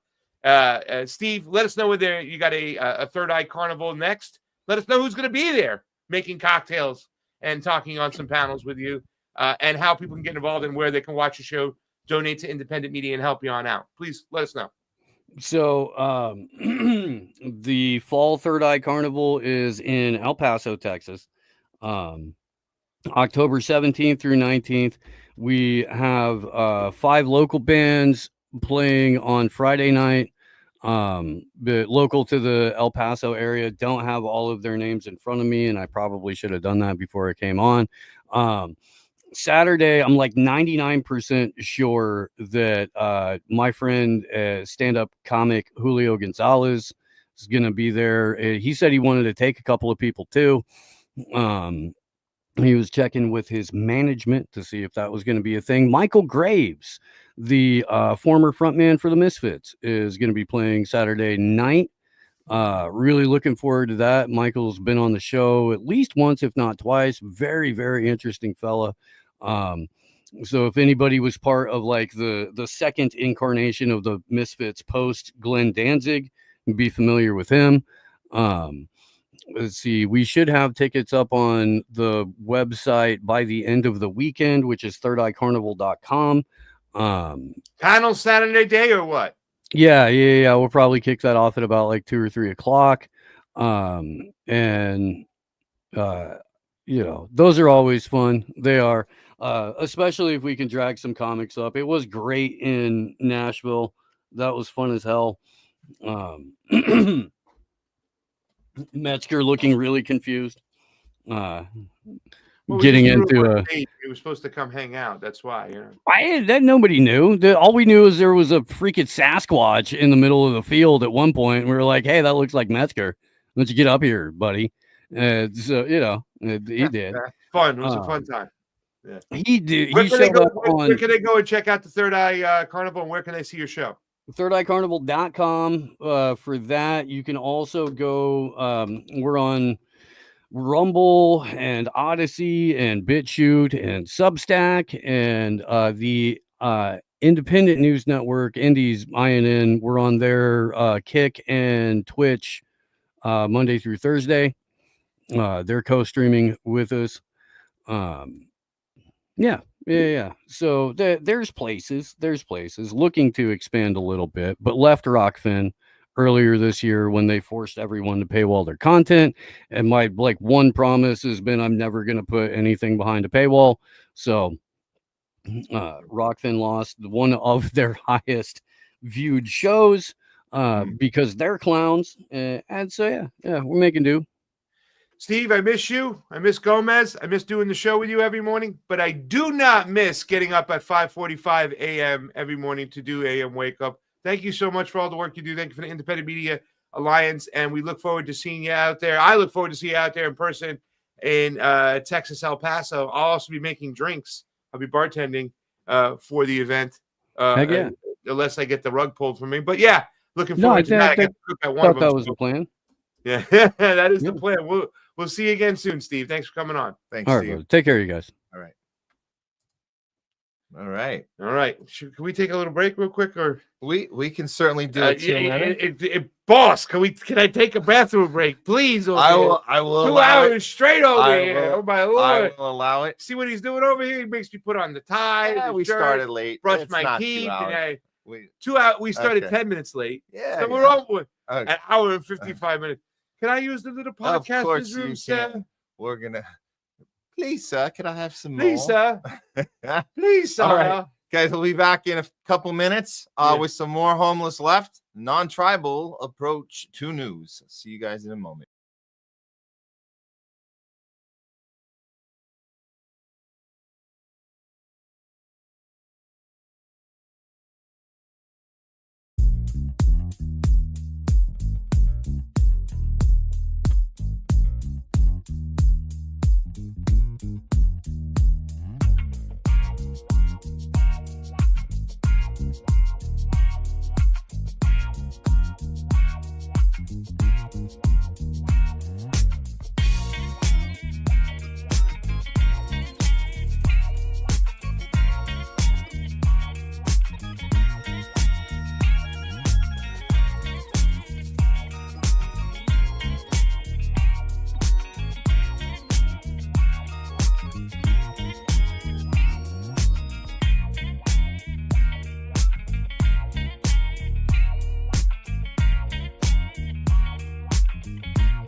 We're back.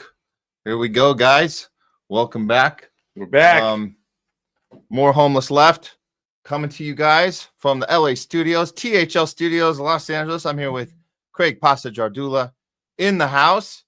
This is the Homeless Left, a non-tribal approach to news. Thank you guys all. We've had some great conversations already with Steve POIKONEN. That was awesome. Covering a lot of stuff with you guys, top censored news, a whole bunch of other stuff. You guys can always go back and watch if you're late to the show. You guys know the drill. We keep the lives up on Rumble. We keep everything there raw the way we did it. We don't take anything down there. They take stuff down on our YouTube channel. That's a different story. But Rumble, it's always there. You guys can go back. Also the segments. We like to upload the segments for you so you guys can share those out. Any particular issue, something resonates with you, you want to connect with a friend, family, somebody you've maybe disconnected with over these last years. It's been a very divisive time, a very tribal time, and we're trying to get our tribal minds out of those tribal minds that we're we were tricked into for so many years. For whatever reason, we're here now. We're out of that mindset. We're using our critical thinking skills again, and that's why we're here in this space with you guys. On the Homeless Left. And you might be homeless from somewhere else. You could be homeless from the right, from the up, from the down, from all around, upside down. It don't matter. We're all homeless together. Okay, so with that. Yep. I think just to piggyback on the last discussion, because it is the biggest discussion. What do we do right now moving forward? People ask me that all the time. Pasta, well, what do we do? You're sitting there, you're saying the Democrats are just as bad as Donald Trump, right? A lot of people like that coming at me because I was once a Democrat. What do we do? I said, well, I don't have that answer moving forward. Steve would say, grow food, make bullets, create parallel systems, starve the system that they are forcing you to go into, right? Think for yourself, do your own things. That's important. Recognition is the first spot. Recognizing that this system is not going to save us whatsoever. I will pinpoint it down to the two-party duopoly. At least acknowledge that. We said the Green Party is shot for as far as any leftist party, third-party representation. The Libertarian Party just shot themselves in the foot. I don't know who can ever trust them again. It's going to be a while. So what do we do? Well, the first thing we do is acknowledge that the system that we are playing into right now is never going to help us. There is never going to be a good guy going into a bad system right now. They have to break and shatter the system itself. I know it's very revolutionist to talk, and this is when we go further into those conversations saying, yeah, Derek, you can build that alternative parallel system. But at the end of the day, until the power structure changes, it's not going to change overall, because they will come down and hunt us down like dogs if we are just simply not participating in what they're doing. They'll deem us or label us domestic terrorists that have to go down, and they will take us out. So until they are taken out and their system is dismantled, nothing will ever truly change.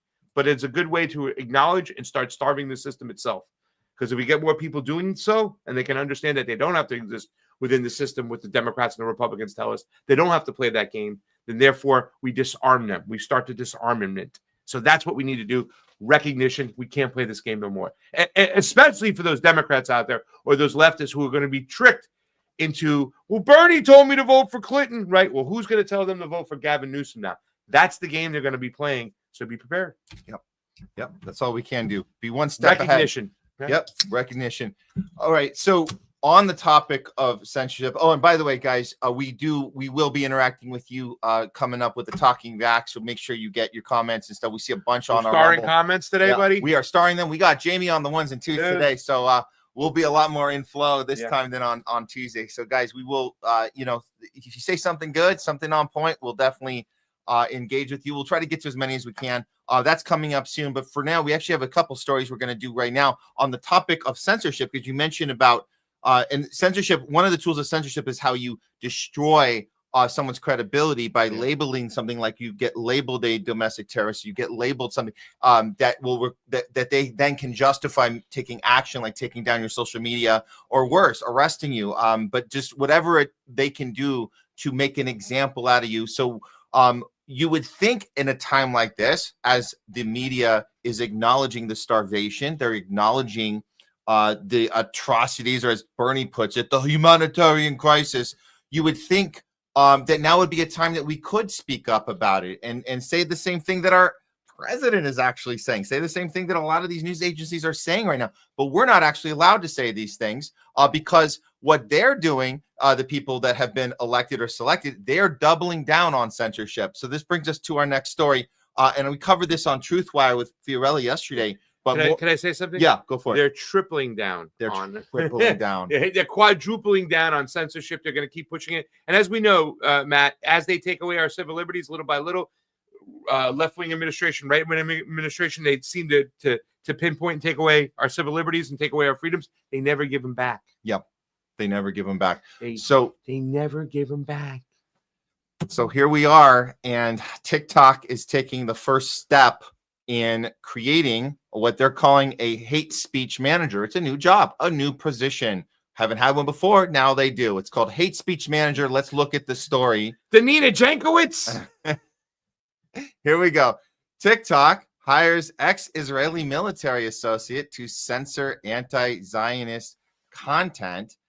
TikTok has appointed a new hate speech manager with long-standing ties to the Israeli regime amid mounting pressure to curb anti-Israel content on the social media platform.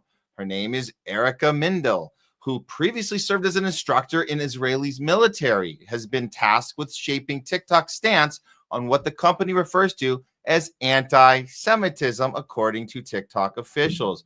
Mindel will develop and drive the company's positions on hate speech, seek to influence legislative and regulatory frameworks, and analyze hate speech trends with a particular focus on anti-Semitic content. So all you other people getting discriminated against, you can get in the back of the line because you know who's up first. Anti-Semitic content, according to an official job description shared by TikTok. Let's hear Erica Mindel give us her little resume, little meet and greet, as they say. Hi, Erica. Nice to meet you. What are you about? Tell us about how'd you get to where you are right now, Erica? We'd love to know. Of 2014, after my sophomore year, like many of my friends, I had a summer internship, a Goldman Fellowship at AJC.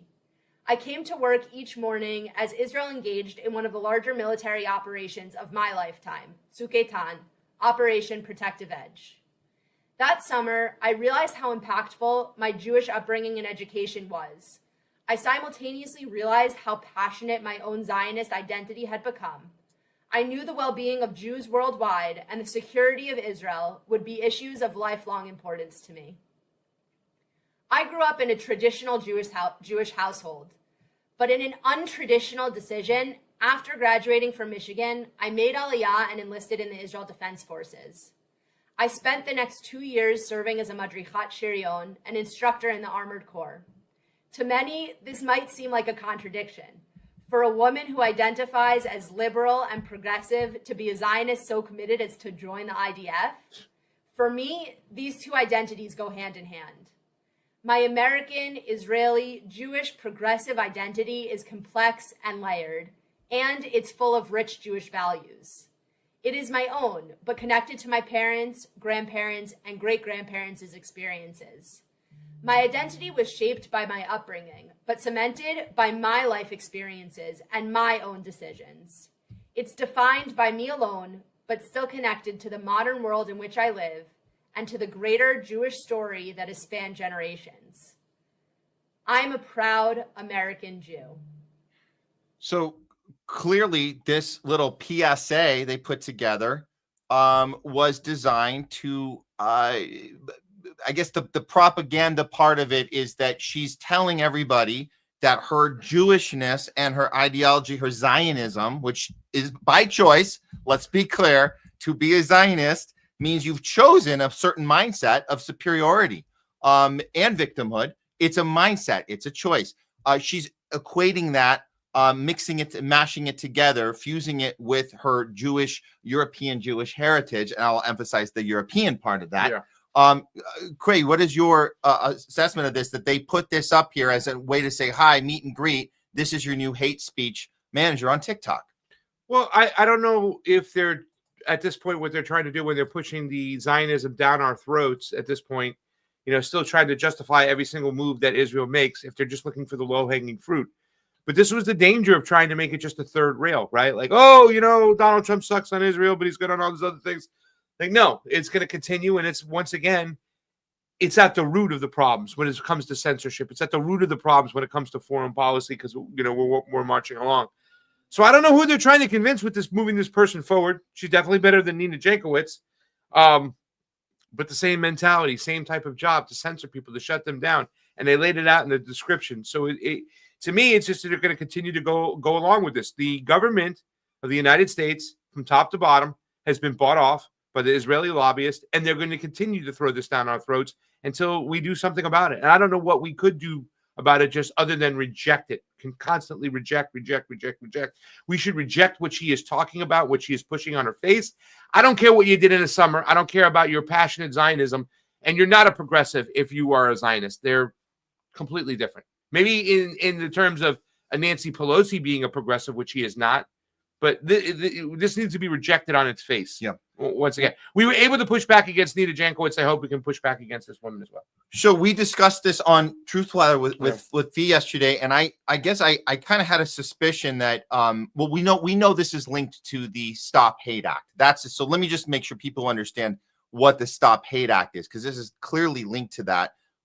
This is a bipartisan bill that was put together by one on each side. Yeah. The ADL it's like a three-pronged thing. They got a Democrat, they got a Republican, and they got Jonathan Greenblatt himself to stand up there and tell us that this legislation is so important because of anti-Semitism.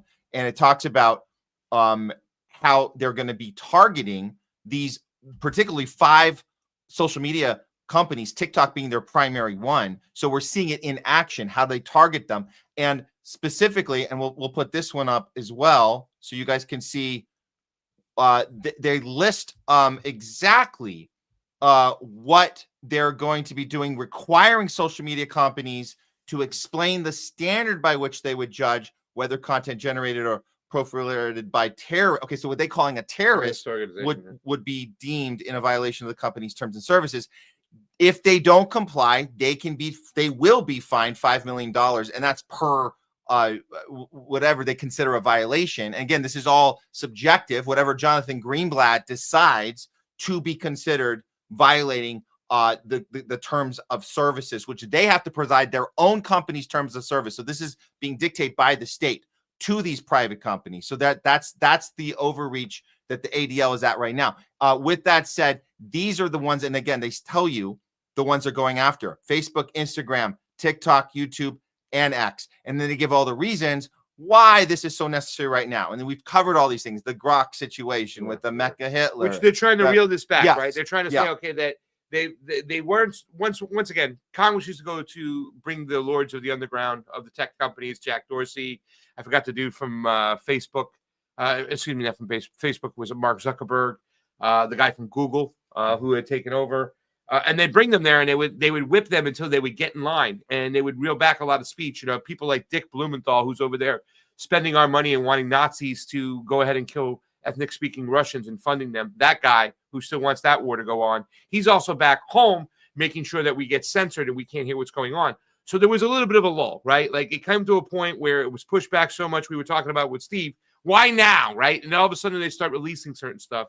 And Elon takes over. And it looks like Elon's showing us transparency. Meanwhile, he's doing a little shit in the background. He's still censoring other people and promoting his other people, right? There was a little bit of let loose. This is, again, we need to reel it back. We need to bring back in TikTok, YouTube, Facebook, X, and get them in there to make sure they start censoring what we deem anti-Semitic. But we understand what they deem anti-Semitic is anybody who has any criticism of the Zionist nation of Israel. Yeah. That's what they're trying to do because Israel still has more work to be done. Yeah. They might have gotten Gaza and bombed it all up. And Steve just mentioned, we talked about it. There's nothing left. Now the New York Post is reporting on this at the end. Donald Trump is saying kids are starving at the end, right? Okay, but they still have more work to do. They're still bombing in southern Lebanon. They still want more of Syria. The Greater Israel project still is going on, and it will be going on for the rest of Donald Trump's next 3 years. So that's why they have to do this right now, to make sure that they can go forth with doing what they want to do, because the pushback against their plan is the problem. Go ahead. Yeah, and not to mention the Palantir element, which is also so important because you got the military, this aggressive military action. Where we talk about Alex Karp saying that there's going to be a 3-front war on China, on Russia, on Iran. In order to do this, you have to implement this tech to target people and determine who your enemy is and then punish your enemy. And Alex Karp mentions very specifically journalists who challenge us. Yeah. So that's not us getting overly paranoid about us calling ourselves independent media. We might be the first to be targeted. So all this, and it's not speculation. This is just us putting the pieces together. So we talked about this yesterday on Truthwire, and the reason why I wanted you guys to see it on this show, and I wanted your thoughts on this because I know you've had discussions with James Lee, and he does some incredible work, and he kind of put the pieces together that I saw after I had the conversation with Fee, and I want to show you guys this because this brings it home to why we in this space, this independent media space, is going to be first, literally first on the chopping block, if anything else has already gone. We're next up. So listen to James's coverage on this story and what happened after that. It's pretty unbelievable. News, TikTok has just hired an ex-Israeli army instructor as their new hate speech manager. Quote, the social media platform announced that Erica Mendel, a former U.S. State Department contractor who worked for Ambassador Deborah Lipstadt, the Biden administration's special envoy to monitor and combat anti-Semitism, will join TikTok's public policy and hate speech team in the U.S. In a 2021 interview, Erica confirmed that she made Aliyah and enlisted in the IDF after graduating from college. Now, for those of you who don't know, Aliyah means ascent or rise in Hebrew, and for generations of Jews, going to Israel has been viewed spiritually and geographically as an upgrade. So now Aliyah has come to refer to the process of obtaining citizenship and residency by moving to the state of Israel. The practice is known as, quote, making Aliyah. Journalist Chris Menahan is reporting that the position that she just got pays between $178,000 to $330,000 a year and was created under pressure from the Anti-Defamation League. That's key. It's pressure. So this is actually what happened. It's not TikTok is saying, oh, we should do this. It's the pressure of it. Yeah. Now, just let's finish this. He says, quote, TikTok is no doubt complying with these censorship demands to try and stave off a ban. This is state censorship, not to suppress criticism of America, but to suppress criticism of Israel. Wonder if this video will be taken down. And now that's the most important question. I wonder if this video will be taken down. Now, we don't know what's going on with James Lee's TikTok. We know obviously this has been shared on Twitter. That's where we grabbed it. But this part is the most concerning of all, Craig. This was his post on the bottom where he says, no surprise, TikTok's new hate speech manager, ex-IDF soldier, made Aliyah, means ascent in Hebrew, refers to the process of obtaining citizenship and residency by moving to Israel. I wonder if this reporting will be considered hate speech. Look what happened after that. James Lee says, I just got off the phone with a TikTok insider warning me that they are in process of doing a full sweep to ban accounts that have posted anti-Israel, pro-Palestine content, and that I should probably delete this post right away. This isn't paranoia. This isn't us going overboard. This is happening. It's actually happening. Yeah, I did the interview with James Lee talking about the ADL and what happened. We talked about TikTok. That's what the interview was about. We showed it on the Truthwire. And, James had laid out clearly what TikTok is doing. We went over some of the testimony. Remember the Singaporean CEO who was pressured and they were trying to kind of staple, you can see the government people like Tom Cotton trying to connect the CCP with TikTok and trying really hard to do so. Regardless of what was said, we understood that TikTok is going to have to play ball if they want to stay in the United States. Yep. They've been to the point where they've almost been wiped out completely. We had the whole Red Note scare where people went over to Red Note. Yep. And that's there. So for TikTok to exist, and they do want to exist in the United States, when it comes to the United States, it won't be what algorithm driving the Chinese situation is, why TikTok shows a lot of the stuff. They actually lean on the algorithm and let the algorithm actually work. They're going to have to reel it back. They're going to have to change their algorithm. They're going to have to shut things down. They're going to have to play ball. They're going to have to censor. And that's why they hired this girl from the ADL got them to do that, because if they want to exist, they're going to have to play by the rules that the United States government puts forth for them, something we should be pushing back against. But it's the same old, same old. They're quadrupling down on all this stuff. Censorship is still moving forward. The Israeli project is still moving forward. We are just at the whims of the government. Go ahead. Yeah, no, this is exactly. And so just watching James Lee in the crossfire of this, like he's in the front lines getting this, literally a Twitter person telling him this is happening right now. Person. So then, the TikTok person. So what's next is Twitter. What's next is Facebook, Instagram, YouTube. They're already there. YouTube. They're already there. They've been there. They've been gone there. That's the thing. They want to get TikTok into the same standards that the YouTubes, the X's, and they already run at. They're already been there. But this part's new. The part about the ADL with the Stop Hate Act. This is the part that puts even YouTube over the edge. We know obviously YouTube has been censoring us. They've been shadow banning, demonetizing. But if they're going to be getting a $5 million fine every time Jonathan Greenblatt determines a terrorist post has happened on their platform, they want to avoid that in advance. And so this is why all the technology is in place. They're just going to be doubling down and probably following TikTok's lead. So yeah, I think we might be next, guys. So let's enjoy our ability to do this right now, at least on those 5 platforms. Not that we care so much about Facebook and Instagram as much, but YouTube's important, Twitter's important. TikTok's important to a lot of people. That's where a lot of people on Twitter get information that's shared from TikTok. So we're all trying to keep independent media alive, but it's a battle, man. We are. It's just gonna get worse. It's gonna get worse. Yeah. Okay. Did we? Okay. Good. Yeah. So do you want to go in this? Did you run your ad yet? No. Let's run the ad. Let's run the ad because I love to see it, guys. If you haven't seen and checked out the World Harvest, you really need to do so. It's amazing. Matt did a video with Glenn, the guy who's been running the World Harvest Food Bank for about 18 years now. I went and checked out what they got. They are putting this out there. They want you to go visit them. They want you to go see what they're all about. We'll just run the ad and we'll talk about it after. But I know that I had some homemade applesauce yesterday that was amazing because I got a lot of apples. I got a lot of potatoes, so I made a shepherd's pie as well yesterday. And I ate some great collard greens, all provided to me by Glenn, our good friend from the World Harvest Food Bank. Check it out. Here we go.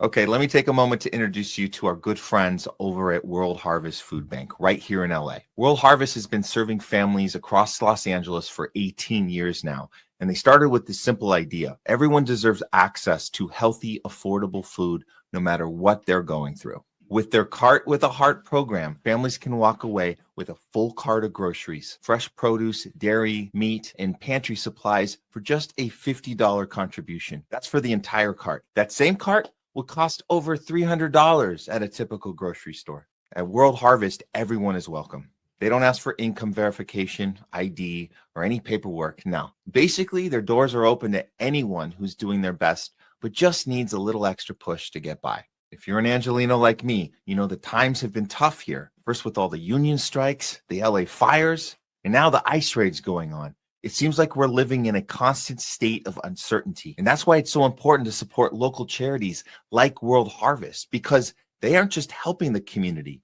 They're an essential function in its very survival. World Harvest is located at Venice and Arlington. And right now, you can use our special discount code THL20 for 20% off your contribution amount at checkout. And if you're not in the LA area, you can still help out with a $50 donation, which will provide a full cart of food for a family by going to worldharvestfoodbank.org or scan the QR code for more info. Or you can just spread the word.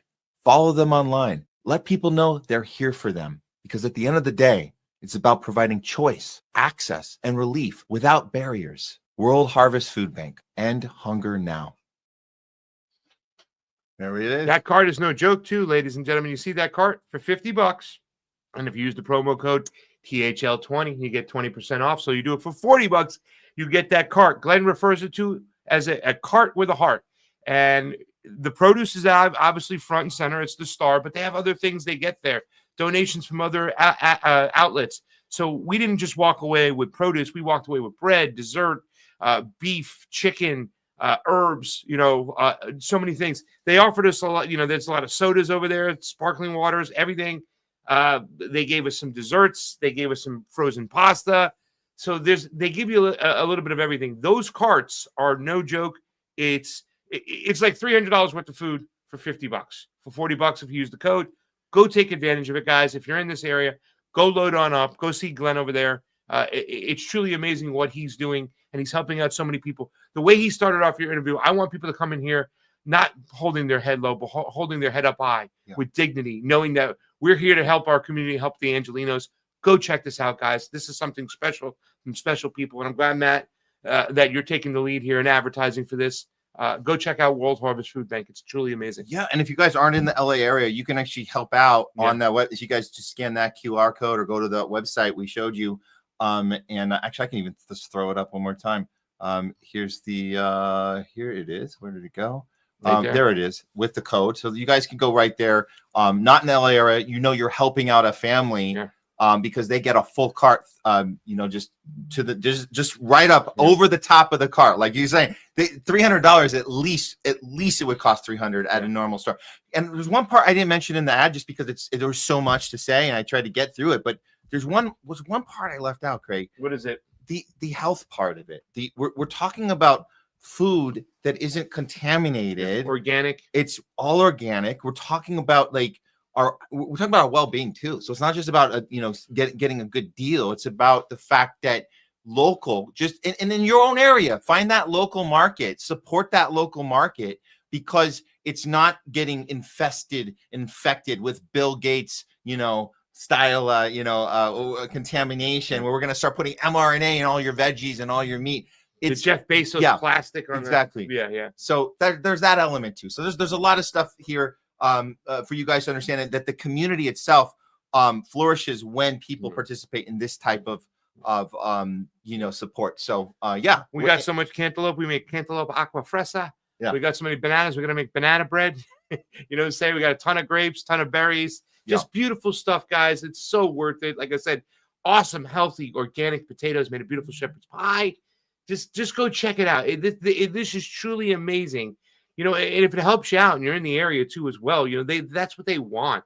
Go allow them to help you out. There's so many other bills we got to pay for, our rent, our insurance, our phone, all that stuff. This actually helps you get ahead and it makes you feel better. And Glenn, the guy who runs the spot, he's amazing with his staff there. He's amazing with the people. Go check this out.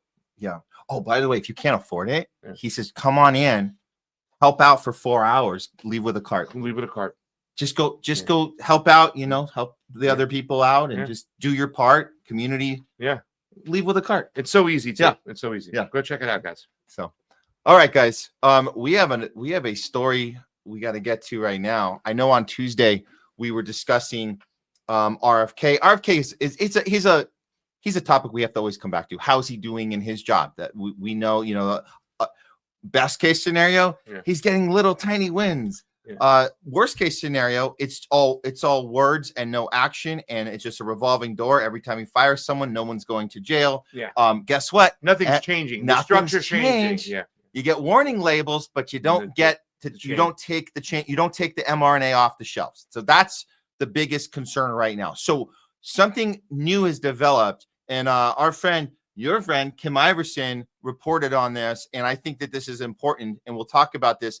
There's an actual lawsuit being put against RFK Jr. right now with an intention to help push the ball forward. The lawsuit's coming from none other than his own company, the Children's Health Defense, who's suing the HHS, and RFK, as the head of the HHS, is the person listed on the lawsuit. Let's hear Kim explain what's actually happening here, and if this is this going to accomplish anything? Because I think we're all coming from the same side. It's just a matter of how do you push and force your elected officials to do something. Here we go.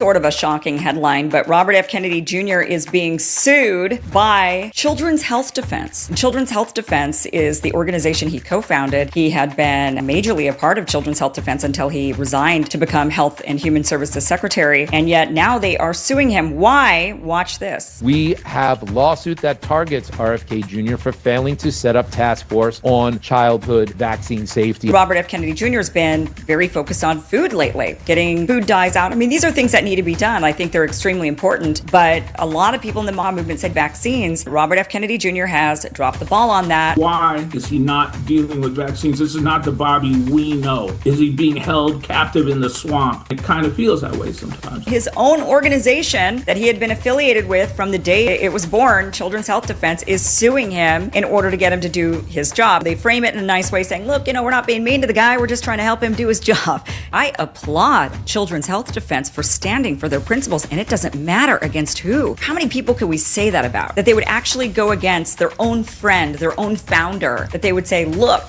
you're not doing the job. They just stand for their principles, and that's what matters. And that's clearly what they're doing. That's commendable. And we need more of that in this world, not less of it. That is for sure.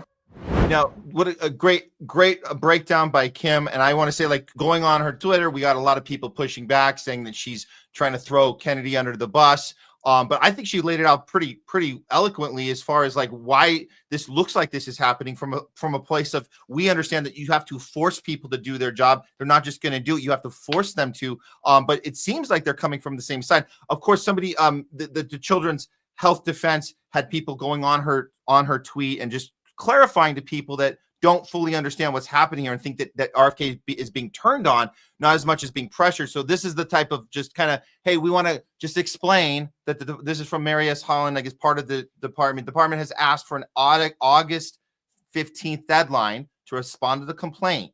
So there's a little bit of time. There's a few weeks here and change.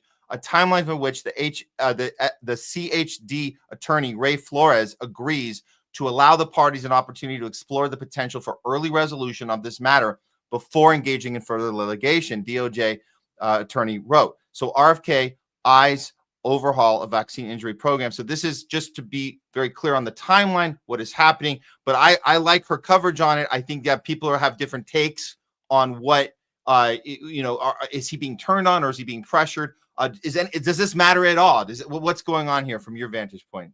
Costa? Well, it looks like I said that we get a lot of emotional victories. We get little small victories here and there. Kim had even pointed out the FDA and the dyes, and I said, well, that's like a small victory. You know what I'm saying? I think we would get to that anyways, regardless of who's in there. But a lot of people feel, and we saw this coming from the Children's Health Defense Network. If you've been paying attention, they've been upset with Bobby since he's even made the whole, I think it's a dissertation about how he felt about the RNA vaccine that we had talked about. Like, he just did a complete 180, went the opposite way.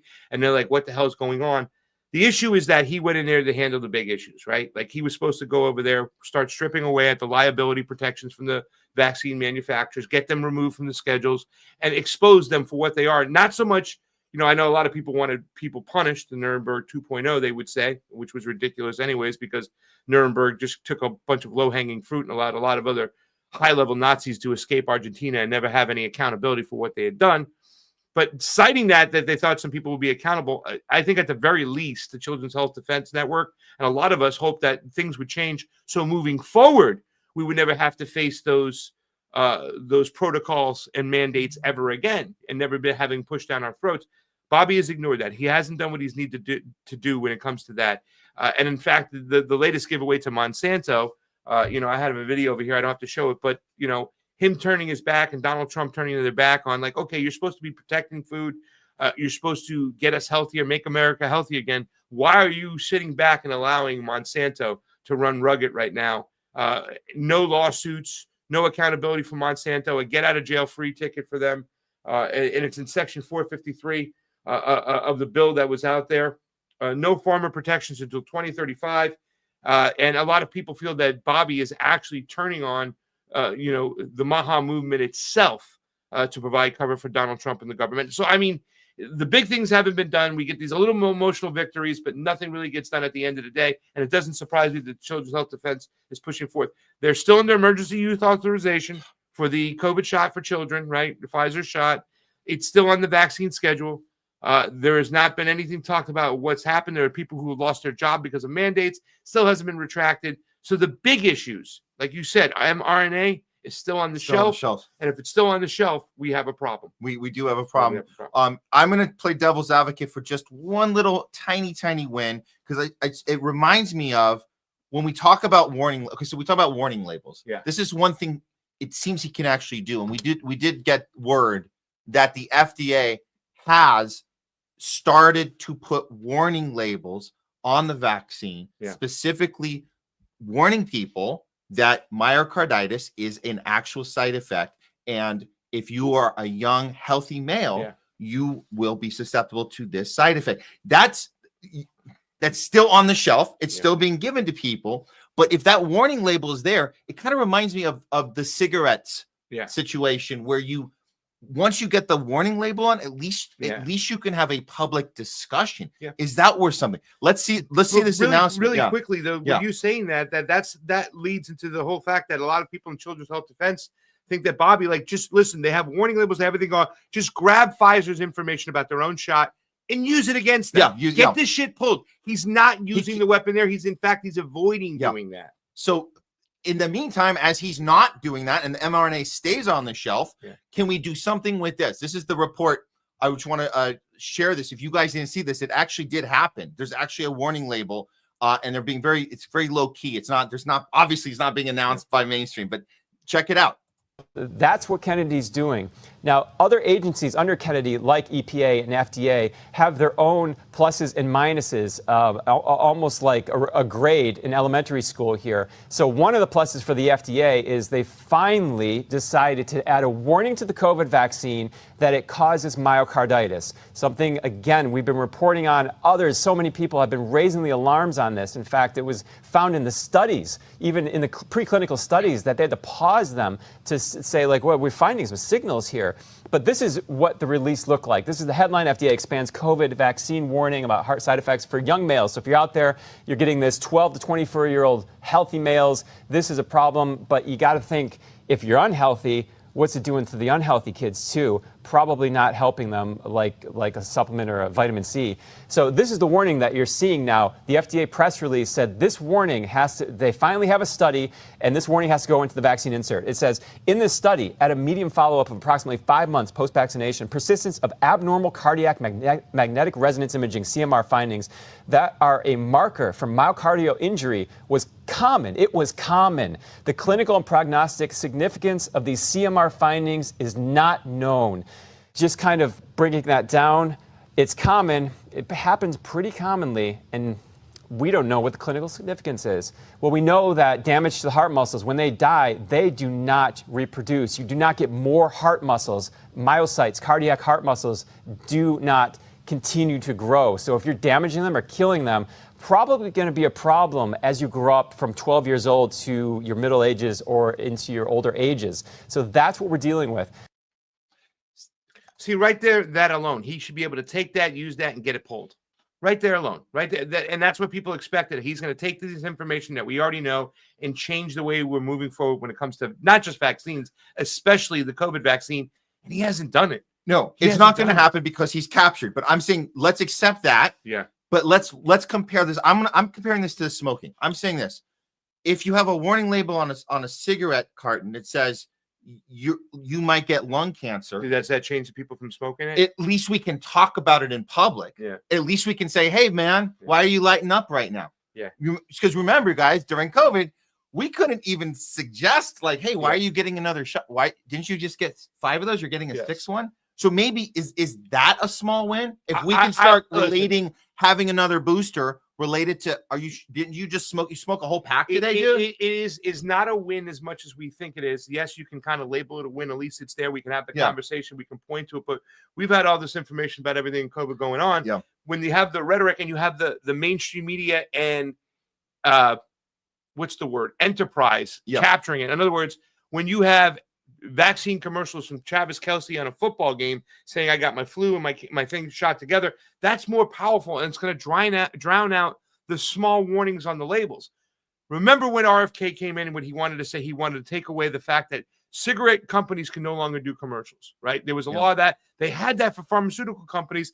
They revoked that law. They allowed them to do commercials. They have it all over. And advertising is the biggest propaganda out there. It's the most powerful propaganda out there. He wanted to remove that. So I don't know if you classify it as a small win when you were looking at that and saying, okay, we're going to get their liabilities stripped for them. They're no longer going to be able to do commercials and promote this all over football and sports and every other channels. That's going to be a big win. Maybe they still have it on the vaccine schedule, but if we remove those two things, it's going to really kick in a dent. And instead you got, well, hey, we're not going to do that for you. We're going to allow them to do commercials. We're going to allow them to have their liability protections, but we're going to put a little small print on the label there. Yeah, it's not what you want. It's not what you were promised. It's so small.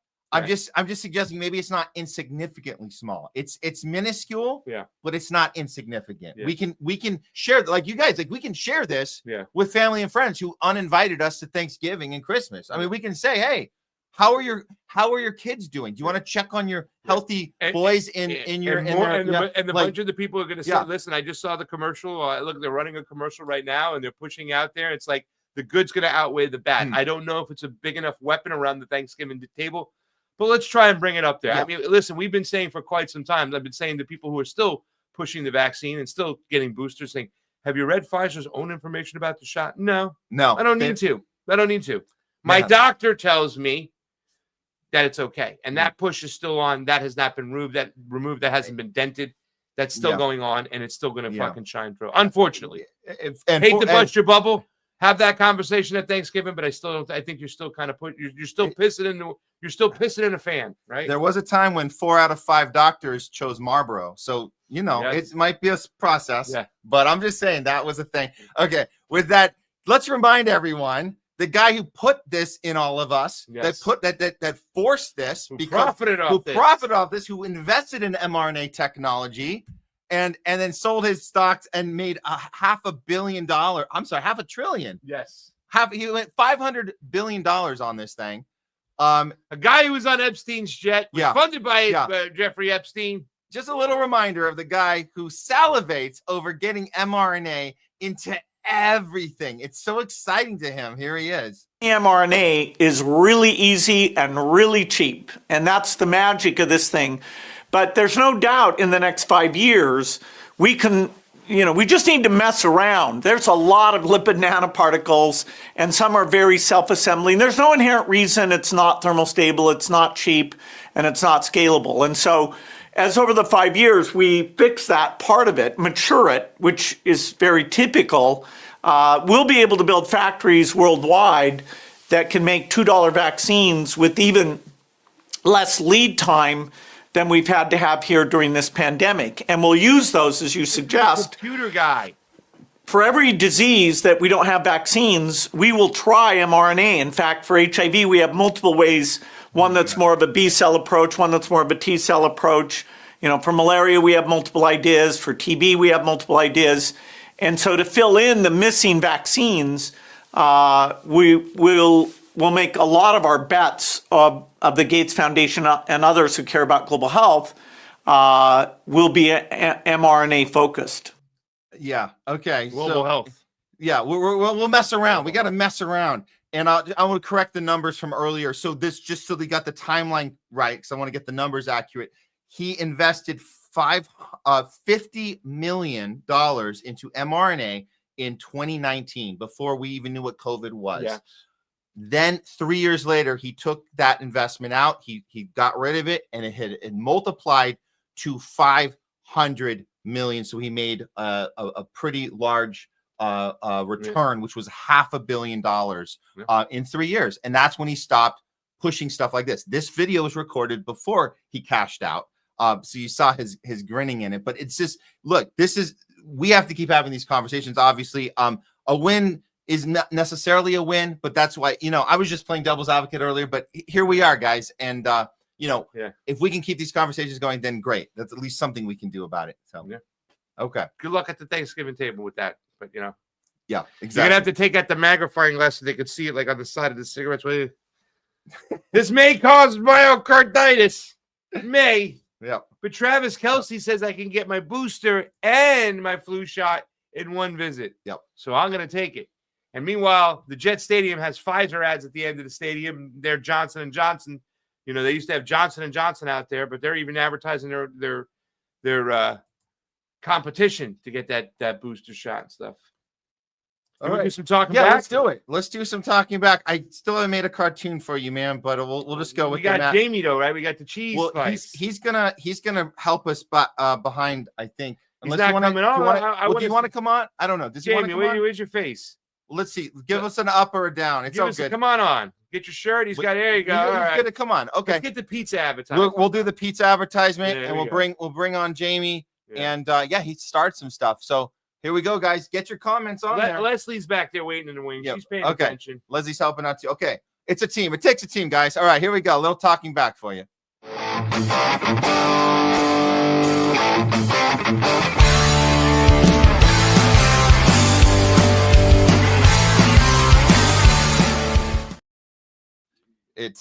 Here we go. There we go. It's talking back with D-Spice, Costa, and Matt. We're doing it together this time. I need to sit up higher because that thing is blocking my face. Yeah, this thing is killing me over here, sitting on yellow pages to try to match Matt's height. It really is not fun. Here, wait. Now, my ass is broken. Here, I'll fix it. There we go. Right. That makes it a little better. Okay. Not what I was talking about, but thank you. How are you guys doing? Good. It's been a good one today. You've been on the ones and twos for us today, Jamie. How's everything looking from behind the scenes? I got a lot of comments. I think we're ready for this one today.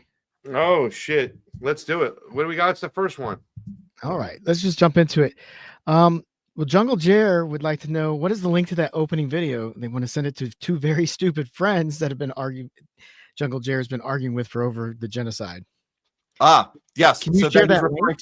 He's talking He's opening. referring to the opening where there was a U.S. soldier telling us what happened when when a little Palestinian boy came up and was murdered within minutes after saying thank you to him in English. Thank you for the food. A starving kid. And he was the soldier was so traumatized he had to go and make a TikTok video about it. And he talked to some. So that we first saw it on Instagram. I didn't grab it right away. I thought I lost it. Yeah. And then somebody shared it on Twitter this morning. So I don't have the link in front of me, but we should get that to people. It's on Twitter and Instagram right now. It was shared on multiple platforms. So I would just say type in U.S. soldier Palestine boy. I like the way he ended it. He said, and this is what we're funding.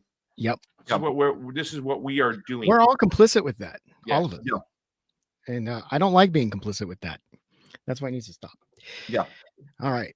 Thank you, Jungle Jer. Yeah. So look for that on Twitter, Jungle Jer. But I agree. That's the kind of thing that we need to be sharing with our friends who aren't buying it.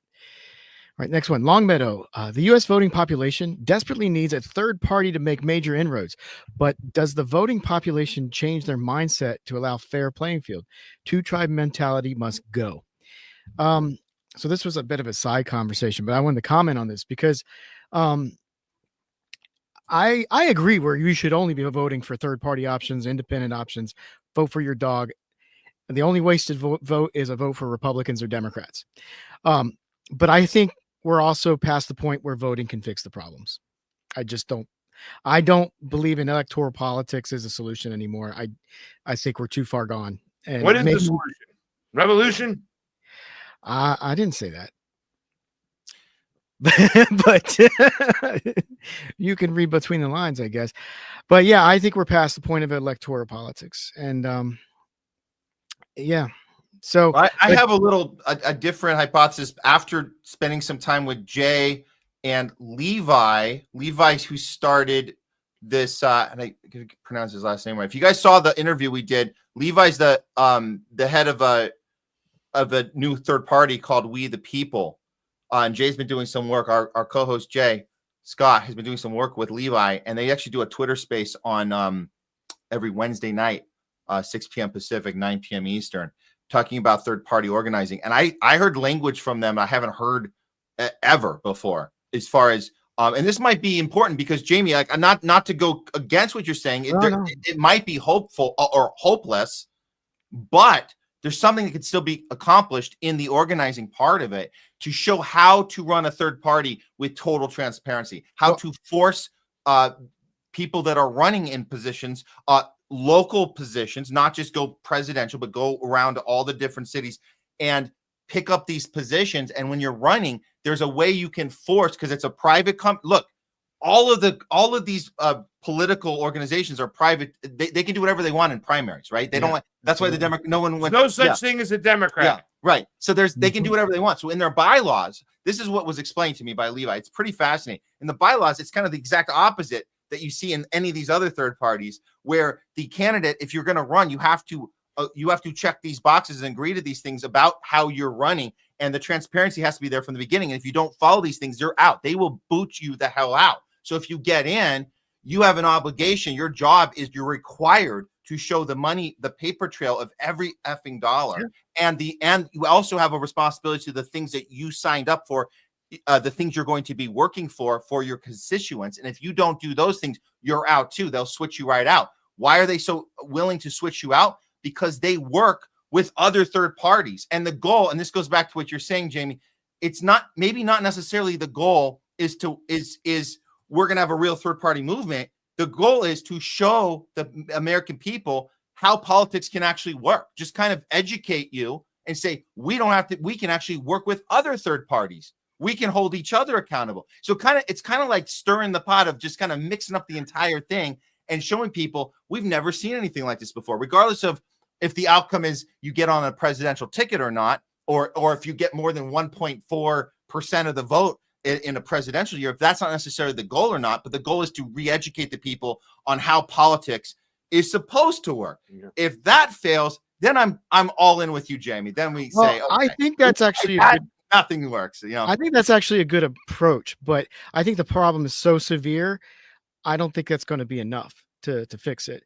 Mm-hmm. And I think you'll get some successes on local levels. Good luck trying to get into anything in a federal position, but maybe after a couple of years, you might get somebody through. But here's the thing. If you're effective at doing some of these jobs in your local level, they're going to find a way to get you out.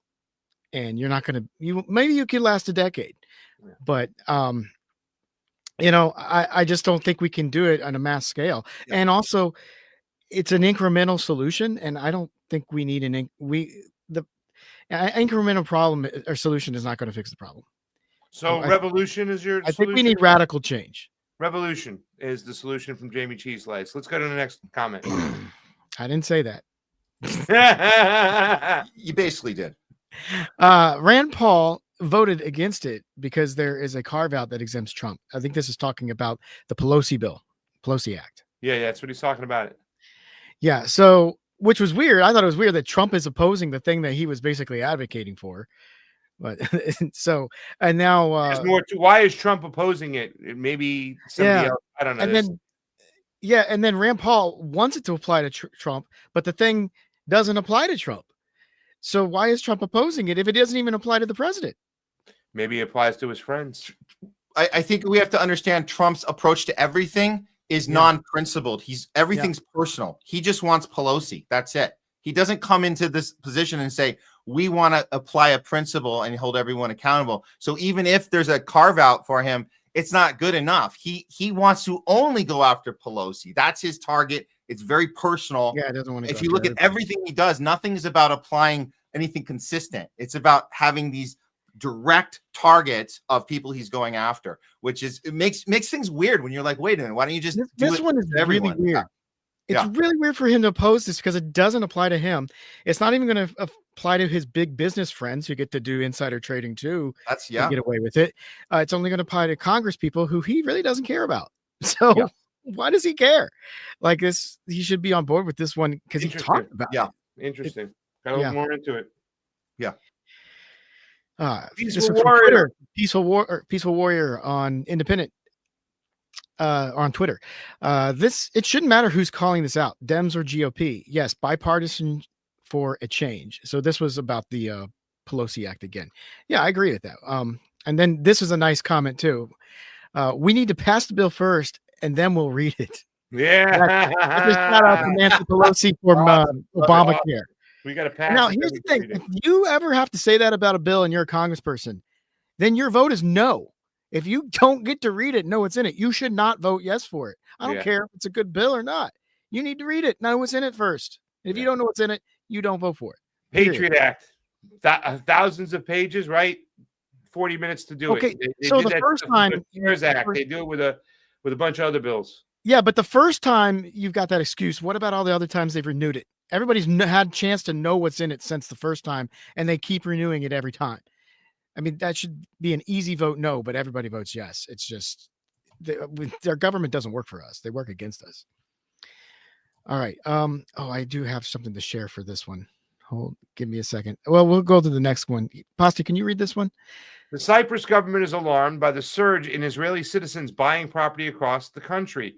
A Cypriot minister stated it feels like we are facing an occupation. Yeah, they're sailing across the waters because they shut down the airport, so they sailed across the water in yachts, went over there, started buying up some land, and they're like, hold on, there's an invasion going on. And it was like a joke too that, oh, this is going to be the new Israel. This people, Yeah, but it's kind of not a joke now. For some people are looking and go, wait a minute. So this is Plan B, Cyprus. I don't know. That is. There's a lot of them right now. They bought property. They had money. They bought property. Like, we're going to just hang out over here instead of staying near the Ben Gurion Airport. All right, let's go. This was Leslie. She said, Oprah sucks again. Talking about that. But I wanted to share this. It made me think of this. Oh, no. We suck again. The water boy. Yes, the water boy. There we go. Yeah. She's got major protection too, so she can definitely. It's just like, what percentage of Americans, and this is from Evie Burke, actually know what end imperialism means or what death to the IDF means?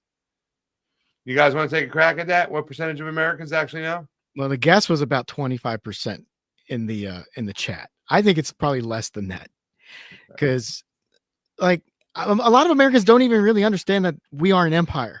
Yeah, but we meet the criteria of an empire because we just don't call ourselves one. Yeah, I would say way less than 25, because to be able to articulate what the problem is beyond Palestine, what the problem is beyond Israel capturing our government. I think a lot of people understand that part, but they don't know how the extent of our imperialism and the years we've been doing and all the countries we've effed up and people weren't paying attention. They see it now, which is awesome. Yeah. They also don't know the death to the IDF means, because they think that that's crossing a line. A lot of people think that might be crossing a line. You want to kill 18, 19-year-old soldiers that are defending their homeland because they're Jewish and people hate them for being Jewish? You're terrible. So, yeah. Death to the IDF. I'd say that's what they're talking about, right? Yeah, 6 or 7% maybe get it. Yeah, that's a good one. That's a good analogy. You think it's that low? I was kind of. I think so. Yep. I'm going 7.5%. It doesn't mean they're not on our side as far as stopping the AIPAC machine or stopping the genocide. They get genocide. We're not saying that's that low. They just don't fully understand the historical context of the empire, right? And what the IDF actually means, since it was instilled there in 1940. They don't know the significance, the Nakba. They don't know all of those things. So we have to keep telling people about it because they don't know. But it's okay. They'll figure it out eventually. Maybe that number. Well, I'll say this: the number has only one way to go, and that's up. It won't go down. So that's the good news. Now I'll say this: I think more people understand what death to the IDF means than they understand what end imperialism means. But I was still being a little bit more optimistic. I was going to say it was about 10 to 12%. 6 or 7. Yeah, you're probably right. Okay, let's go on. If you've ever been hungry, you know how satanic this is. This is about the forced starvation in Gaza. And yeah, I mean, even if you're just going on like a fasting diet, you understand how painful this can be. And yeah, what's happening over there is it's just horrible. It's just evil, pure evil. And we've got our country's going along with it. I mean, I know there was a lot of it too. We're funding it. Yeah, we're writing the check. We're part of it. We're complicit. Yeah. Well, I think we saw before Longmeadow's next comment, I just want to quickly say there was a top list of the worst ways to die. Yeah. I think burning alive is number 1. Starvation is number 2. What's drowning? Drowning's 3. Got it. So we're at the number 2 worst ever. Starvation. This is a great hypothetical conversation. Thank you, drowning number by the way. Worst way to die. What about being drawn and quartered? Might be over quick.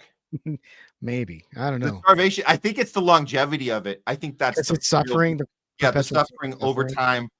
But I don't. It's hard to beat burning alive. I think that's. Well, you better have Jon Snow to shoot you with an arrow. Well, I would say I was going to make a more realistic comparison. Aaron Bushnell. Yes. Which needs to be said. Yes. Don't forget Aaron Bushnell, who on behalf of the bombed, limbs being taken off, children being starved, and now fast forward, he did his heroic act over, I think it was a year and a half ago now, that he did this heroic act. But that's the worst thing you could do in order to, basically, he did it on behalf of the people. He knew we're going to continue to get killed after he did that. Yeah. So he knew, here we are, fast forward a year and a half, they're starving to death, but his act of burning himself alive, it's a pretty courageous, I would say. Courageous is the best word I could find for that. In looking back at that, it's just such an wow, it's an incredible thing that we lived through. What's the next comment? Let's get it on. Let's go. Long Meadow. From Long Meadow. Hey, NYT, it shouldn't matter if the child had a pre-existing health conditions. Starvations and intentional destruction of healthcare services are never okay. Sick and disgusting to not have empathy. It's funny to me the way the IDF and the way the Israeli forces and the government are saying, yeah, he had comorbidities, right? That's what kills him. You're still starving him to death.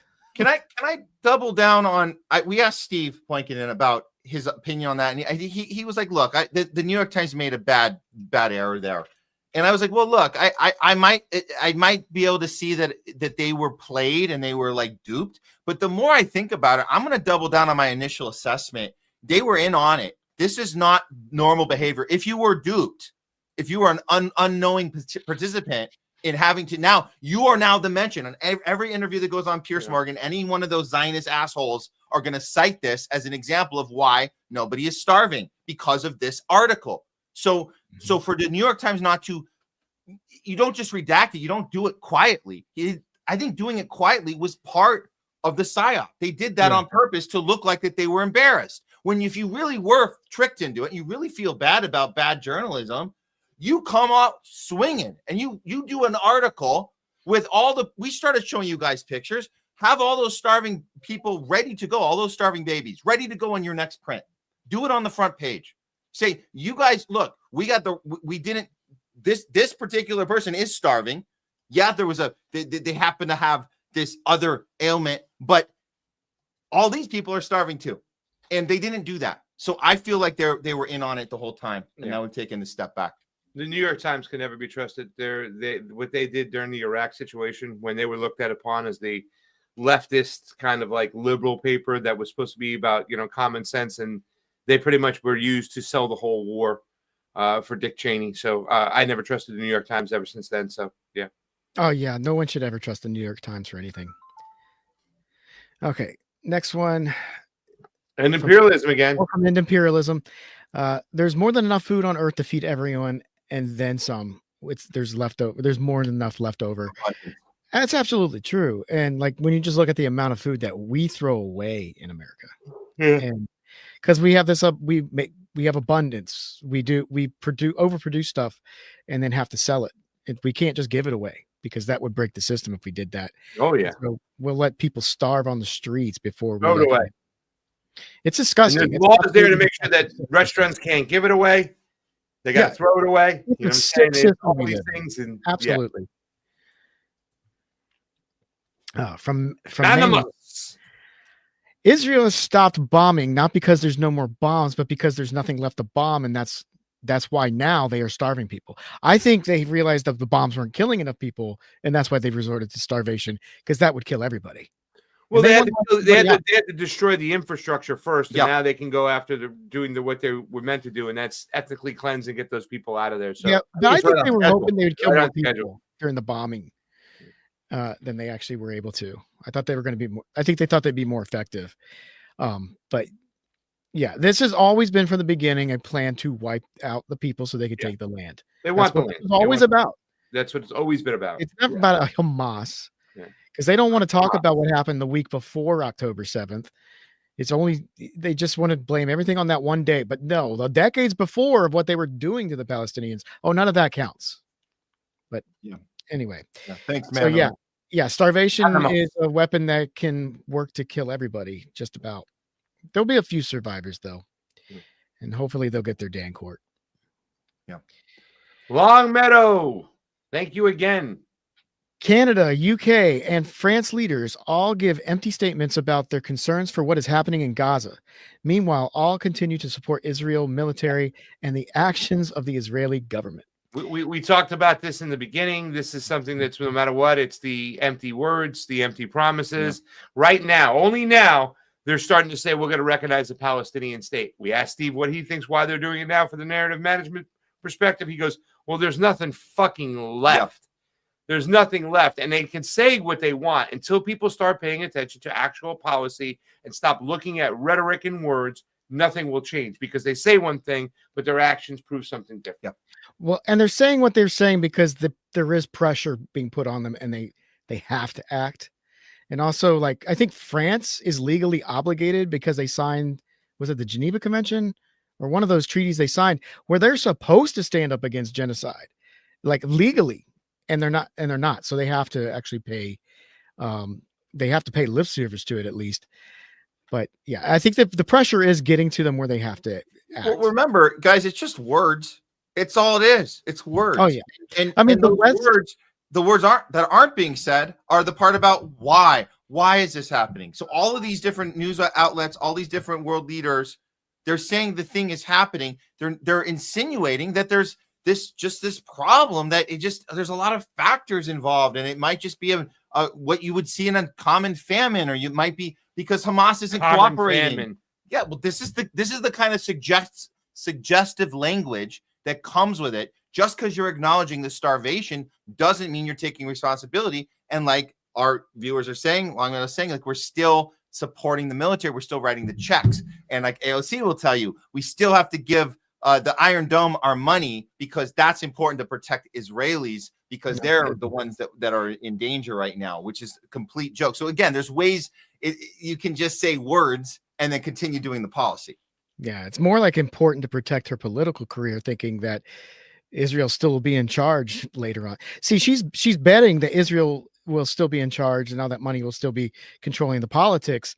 So that's what she's trying to appease. But if this falls apart, then she's just ruined her political career. So that's where she's gambling. Also, I think that the West has never seen a treaty or an agreement they didn't want to break. It's like especially Americans, agreements are meant to be broken. Like we don't, our word isn't our bond. We don't care about anything. We'll tell you whatever we need to tell you just so we can get one over on you in the future. Well, it's been on steroids too with the Trump administration. I don't think like he says shit one day and does something the other. I think Russia has no interest in even listening to the guy anymore. You know what I'm saying? Should make an agreement anymore. It's just terrible. Yeah, no one should make an agreement. It is not just us. It's not just us. It's the whole West. I mean, you got the Minsk Accords, and this goes back hundreds of years. I mean, ask the Native Americans how treaties went with the United States. Yeah. I mean, we broke every single treaty we ever signed with the tribes. So our word means nothing. Our treaties are worthless. So let that be a lesson to other foreign nations. Yeah. And it's not just us; it's a lot of the Western nations. Oh, I see. We got a bunch. Yeah, let's start running. Okay, the next one go together. Let me go through these. So we got End Imperialism asked, are Matt and Pasta in the same room now, or just good editing? Just good editing. Yeah, we're in Hollywood, baby. We edit this in real time. We're not. Yeah. Leslie chimed in, said excellent screen editing, especially when they look at each other. And then a dingo. Right now I'm looking at a wall, but it looks like I'm looking at Matt. See? It's especially when you're looking longingly into each other's eyes. Dingo ate me, baby. Okay. We were having a little bit of fun in the chat. It wasn't all doom and gloom. So this was Evie Brick was the combo couch pasta and wine. Pasta with wine. That's a good. And don't forget the cheese slice. Yeah, that's right. Longmeadow. All right, Longmeadow. All sentient. This was to all sentient beings. All is needed is just one country to sail towards the Gaza shoreline and start unloading aid. That country can say to Israel, "Food is here to help. It is here for the people. Do not try to stop us." And you know what? If some country did this, Israel and the United States would say that's an act of war. Of course. They would try to sink ships. I mean, Christian Smalls is being beaten and tortured right now. Yeah, tortured. Look, this doesn't need to happen. It shouldn't happen. It could end right away. They've created their own crisis so they can do what they want to do, and that's normally what they always do. It's an ethnic cleansing colonization project. And, the United States had theirs, so now they're going to back Israel and theirs. And Israel wants to expand their territory. And they've always wanted to expand their territory. It's not about them being Jewish and being hated by the Muslim community and around people that hate them. No, it's about them stealing land and colonizing whole area, and they're going to go along with it. This is the colonization project. That's all it is. Yep.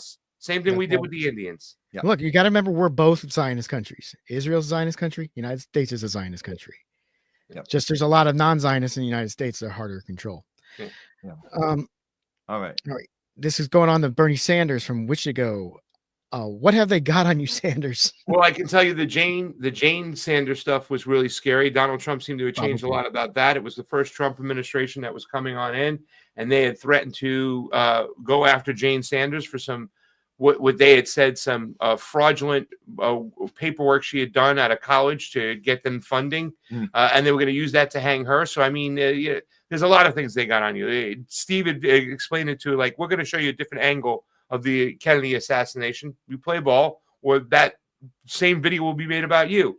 So these are sick, demented, twisted, fucking evil people, and they will threaten not only your livelihood but your family's livelihood and your family's livelihood. And they're controlling our country. That's how much they'll do. Go ahead. You remember that black eye situation? The black eye, 2016. Yeah, I remember hearing that and going, "Oh, that's got to be an exaggeration." But I mean, looking at everything we've learned since, that there's something to that. He stopped. That was when he stopped talking. After we saw that, he had nothing to say, anything more.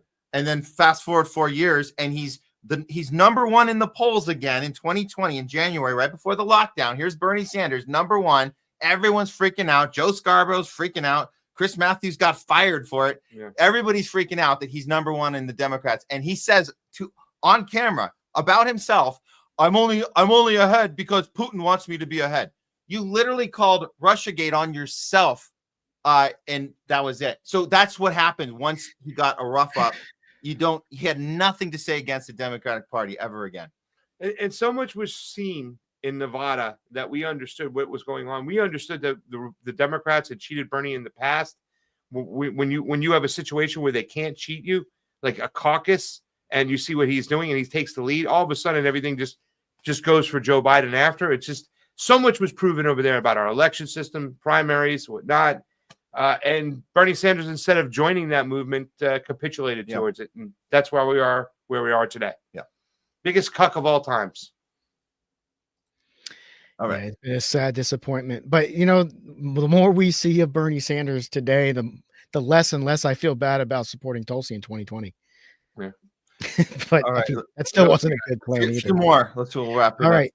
Pamela Drew. Of course, the members of Congress want to protect victims. We can see their commitment to innocent lives, from cuts to SNAP benefits and starvation in Gaza. It's all about the kids. Yeah. Love the sarcasm. That's great. That's great. Pamela Drew, they always do stuff for the kids, but they don't care about the kids. They don't care about us. They care about protecting the people who abuse kids. Yeah. But they still use this, we got to protect the kids thing, when it's just more about censoring us more. Well, yeah. The mantra, the American dream mantra, is you pull yourself up by your bootstraps. So F your SNAP benefits, figure it out yourself. And we should be saying that same thing to the kids starving to death right now. Pull yourself up. Oh, wait a minute. You don't have any bootstraps to pull up, but do it in your, figuratively speaking. It sucks still that it took the kids in the Epstein files for the populist right to say no more, and not all these kids in Gaza being killed on a daily basis. What else we got? Yeah, but they are definitely related. Indie Left News chimed in. He said, "Who are these people? Who are these people?" Indeed. All right, next one. Leslie, I love that non-compliance is keeping power. Good job, Les. Hell yeah. Well, we were talking about this idea, like that's probably the best thing we can do is just not comply with the system. That's a peaceful protest. So screw the way things work. So End Imperialism wants to go to El Paso with you and Steve. End Imperialism, hit me up at craigjardula@gmail.com, and I'll let you know about tickets for El Paso. I don't know if I can buy you a ticket to El Paso, but maybe I get you a free ticket to the event. I'll be on panels. I'll be bartending. We'll be making some fun drinks. That sounds like a fun. So those things are great. It's like-minded common sense conspiracy theorists having great conversations. I love that. Common sense conspiracy theory. Well, I don't know. Sam Tripoli sometimes doesn't make any sense, common sense, and he just goes crazy sometimes. There was a moment when he talked about maybe nuclear weapons don't exist, And Kurt got mad at him on stage. It was a fun moment too. So who knows? I mean, I think they talk it out. I mean, like a lot of the conspiracy theorists I know from Union of the Unwanted, and that's who a lot of these people are. Like Charlie Robinson went out there. There were people who are, Sam Tripoli, Union of the Unwanted people. And a lot of those people, I call them common sense conspiracy theorists because they're not the Q-tards and the QAnon idiots that just go overboard with the 17D chess and trust the plan. Yeah. They actually look at CIA stuff. Miriam Hanen is a great example. Everything she has is sourced. So any of her theories are sourced. Yeah. And you know what I'm saying? I don't agree with a lot of the issues when these people talk about China, when they talk about socialism. They haven't gotten out of our borders enough, and they kind of have a Western perspective about it. They still are indoctrinated a lot of the propaganda. Yeah. But I call them the common sense conspiracy theorists because they are not these Q-tards that we're used to dealing with. What do we got, Jamie? We got 3 more. Imperialism. Craig Jardula at gmail.com. We'll talk about it. End imperialism again. Peasant speech against the machine equals hate speech. Yeah, absolutely. That's how it's always been. It's always been that way. We hate the machine. Yeah. Lock us up. I like this next comment. You see that dingo ate me, baby. Monty Python. Yeah. Okay, a dingo ate my Capitalism baby. always turns into fascism in a time of crisis and will use violence and attempt to stabilize capitalism. They can't lose capitalism. We got to keep it. So, and I listen. I think I look at more like stakeholder capitalism, what they're trying to move to. They're just kind of admitting what it is. There are stakeholders. It's not true capitalism, right? Because it's not a free market. It's a crony capitalism in which the government is lobbied by their cronies, their friends, and the corporations to do their bidding. So it really isn't a true capitalism system, is it? But it's still there's a difference between capitalism and commerce. Government. Go ahead, Jamie. I'm sorry. I thought you were done. So I was going to say I see it as a difference between capitalism and commerce. Like commerce is the trade of goods, and that's where I think that's where the free market actually exists. But I always think it's a choice between freedom and slavery. Well, if you look at the definition, the funny part is the violence part, using violence to stabilize it. The violence is part of the thing. The imperialism, the censorship, the spinning of narratives, everything is capitalism. So the function of capitalism is to use one of its functions, which is violence, to stabilize. Right. Yeah, it's a monopoly on violence. Textbook. Capitalism is all about creating monopolies, and one of the monopolies is a monopoly on violence. And sometimes that violence isn't actually physical violence; it's more like the debt holding, the threats of the. We know the drill. We know the playbook, the sanctioning, and we know the playbook. The AOC words are violence. Yeah, words. Let's get it. All right. So I think he's got one more, right? Yeah, this is the last one I start. That was it. Okay. I got more. Why did it come up? No super chats, no super rays, anything like that. We had a Rumble rant earlier. We caught that at the beginning, which was awesome. If you guys want to throw anything else up, we will get to it. Especially if you guys do us a Rumble rant or a super chat on our YouTube. YouTube's a little low right now. I think we're getting a lot of banning on that. A lot of shadow banning going on. Yeah, I think we're shadow banning. All the Rumble engagement, guys. But yeah, we'll be back with some more of your comments when we get to the end. We have one more segment we're going to do, but Jamie, thank you so much. You're done. Yeah. What segment do we have to do? I'm doing a loudest voice. All right, let's go. Are we taking a break so I can? Yeah, we'll take a break. Here, I can Jamie rest my ass over here. He's got me on yellow pages over here. Man. Right. So, come on, man. You got a nice. He's making it sound worse. So There's no matcha in this joint. Come on. All right. Well, thank you so much, Cheese Slice, holding it down for us. This went much smoother than Tuesday, so we appreciate it. All right. We didn't miss anything. If Jamie, make sure to come through. Yeah. If there's a Rumble rant, make sure we want to get it. We missed one yesterday. I was watching for those. Yeah. Yep. Please. I was in the Rumble chat pretty much all day today, so I was keeping an eye out for him. You got the cool shirt on and the cool hair going. We love you. Yeah, the cool hair. I need to cut this hair, by the way. One of these days it'll happen. All right. When I get out of the house. All right, let's take a break. We'll be right on back.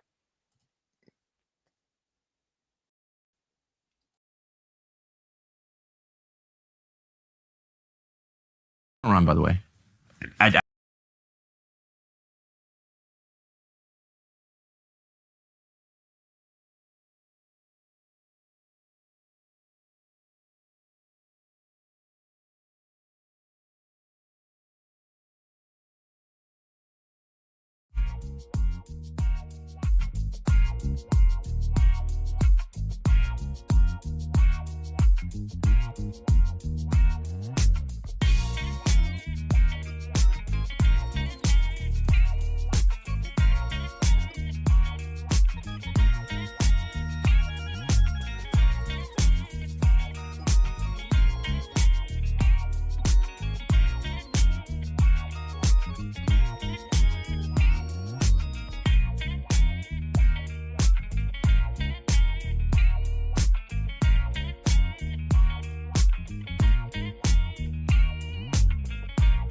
And the other thing I say to Europe, we will not allow a windmill to be built in the United States. They're killing us. They're killing the beauty of our scenery, our valleys, our beautiful plains.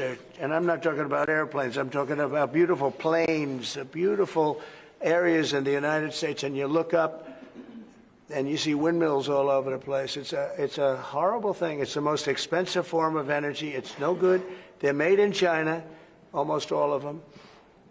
When they start to rust and rot in 8 years, you can't really turn them off. You can't bury them. They won't let you bury the propellers, you know, the props, because there's a certain type of fiber that doesn't go well with the land. That's what they say. The environmentalists say you can't bury them because the fiber doesn't go well with the land. In other words, if you bury it, it will harm our soil. The whole thing is a con job. It's very expensive. And in all fairness, Germany tried it, and wind doesn't work. You need subsidy for wind, and energy should not need subsidy. With energy, you make money. You don't lose money. But more important than that is it ruins the landscape. It kills the birds. They're noisy. You have a certain place in the Massachusetts area that over the last 20 years had 1 or 2 whales wash ashore, and over the last short period of time, they had 18, okay? Because it's driving them loco. It's driving them crazy. Now, windmills will not come. It's not going to happen in the United States. And it's very expensive. And I would love to see. I mean, today I'm playing the best course, I think, in the world, Turnberry. Even though I own it, it's probably the best course in the world, right?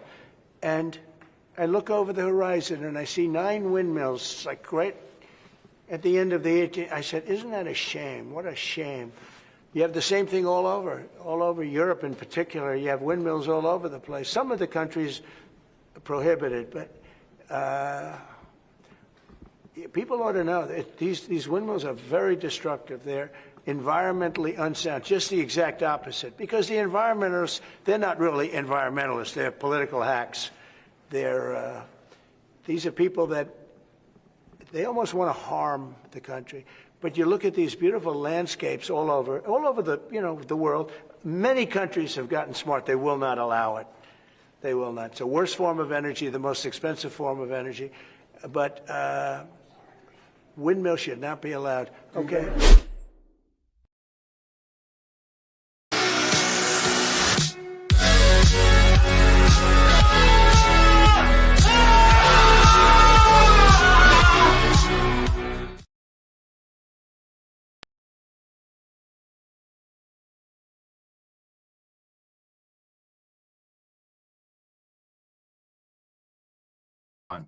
There's loudest voice of the week. The loudest voice was muted. So now it's officially the loudest voice of the week in the studio here in LA with Craig Pasta Jardula. We are going to give you guys a good one today. I want to introduce you to Senator Slotkin. She's one of the many, many Zionists that are in office. A dime a dozen. It's Slotkin. Is it Slotkin? Slotkin. Slotkin. Slotkin. Ah, is it? Is it I think it's Slotkin. Oh, it is Slotkin. You're right. Slotkin, right? Slotkin. Senator Slotkin.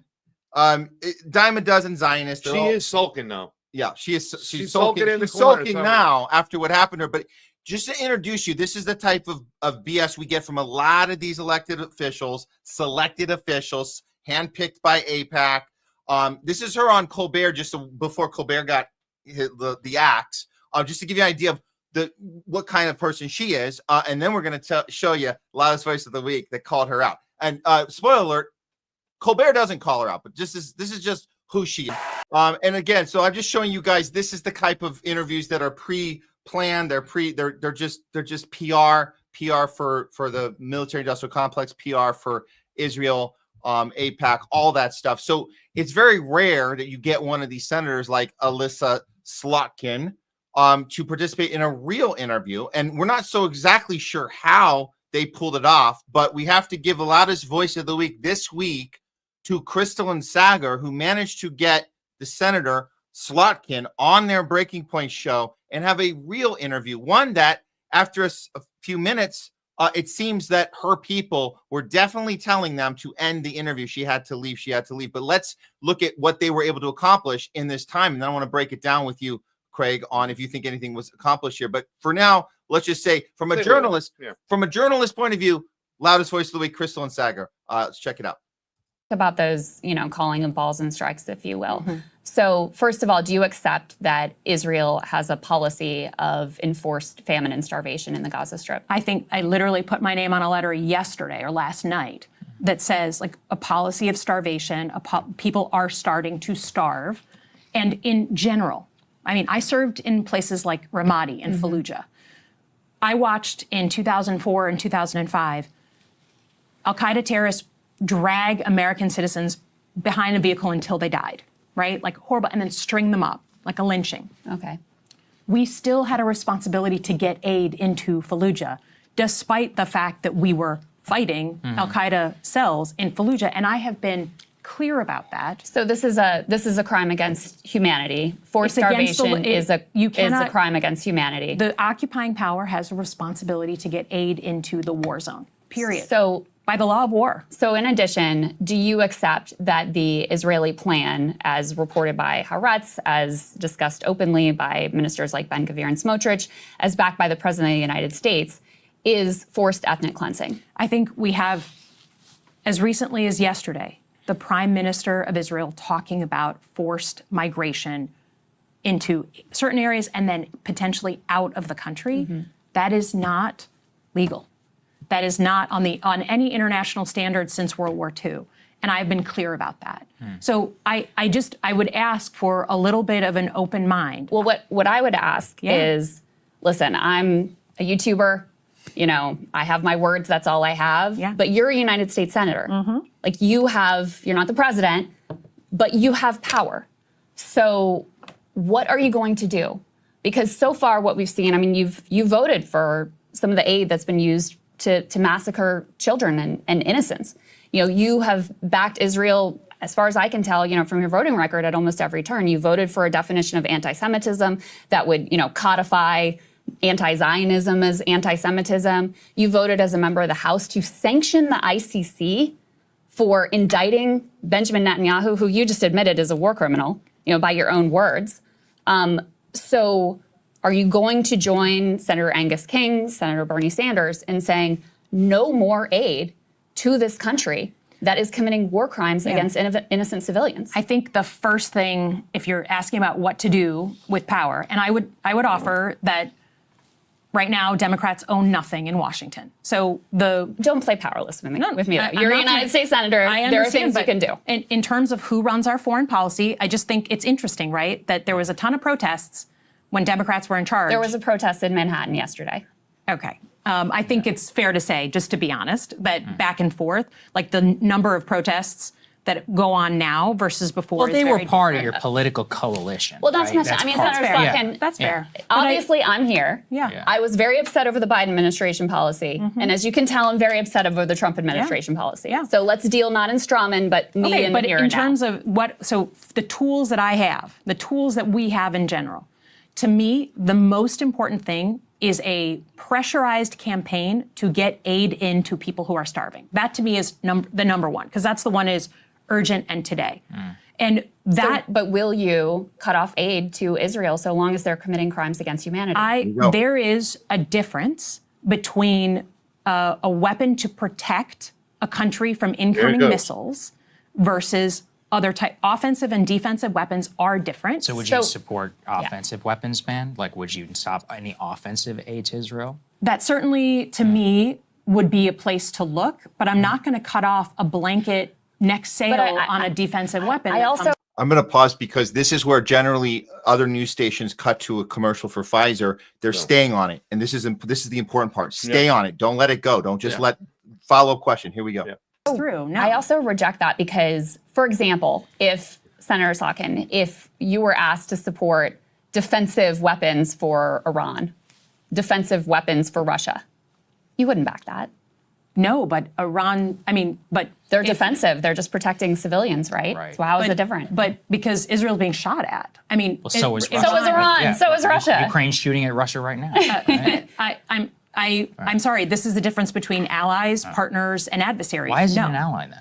What are they doing right now, which makes it an ally? I think allied relationships, just like Lithuania right now, like an allied relationship or a partner relationship is a long-standing relationship of information sharing and diplomacy.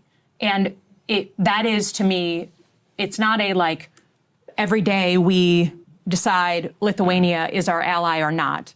We're allied or not. And sometimes we have big breaks with allies, right? Sometimes we have difficult moments with allies. Sometimes it goes the wrong way with allies.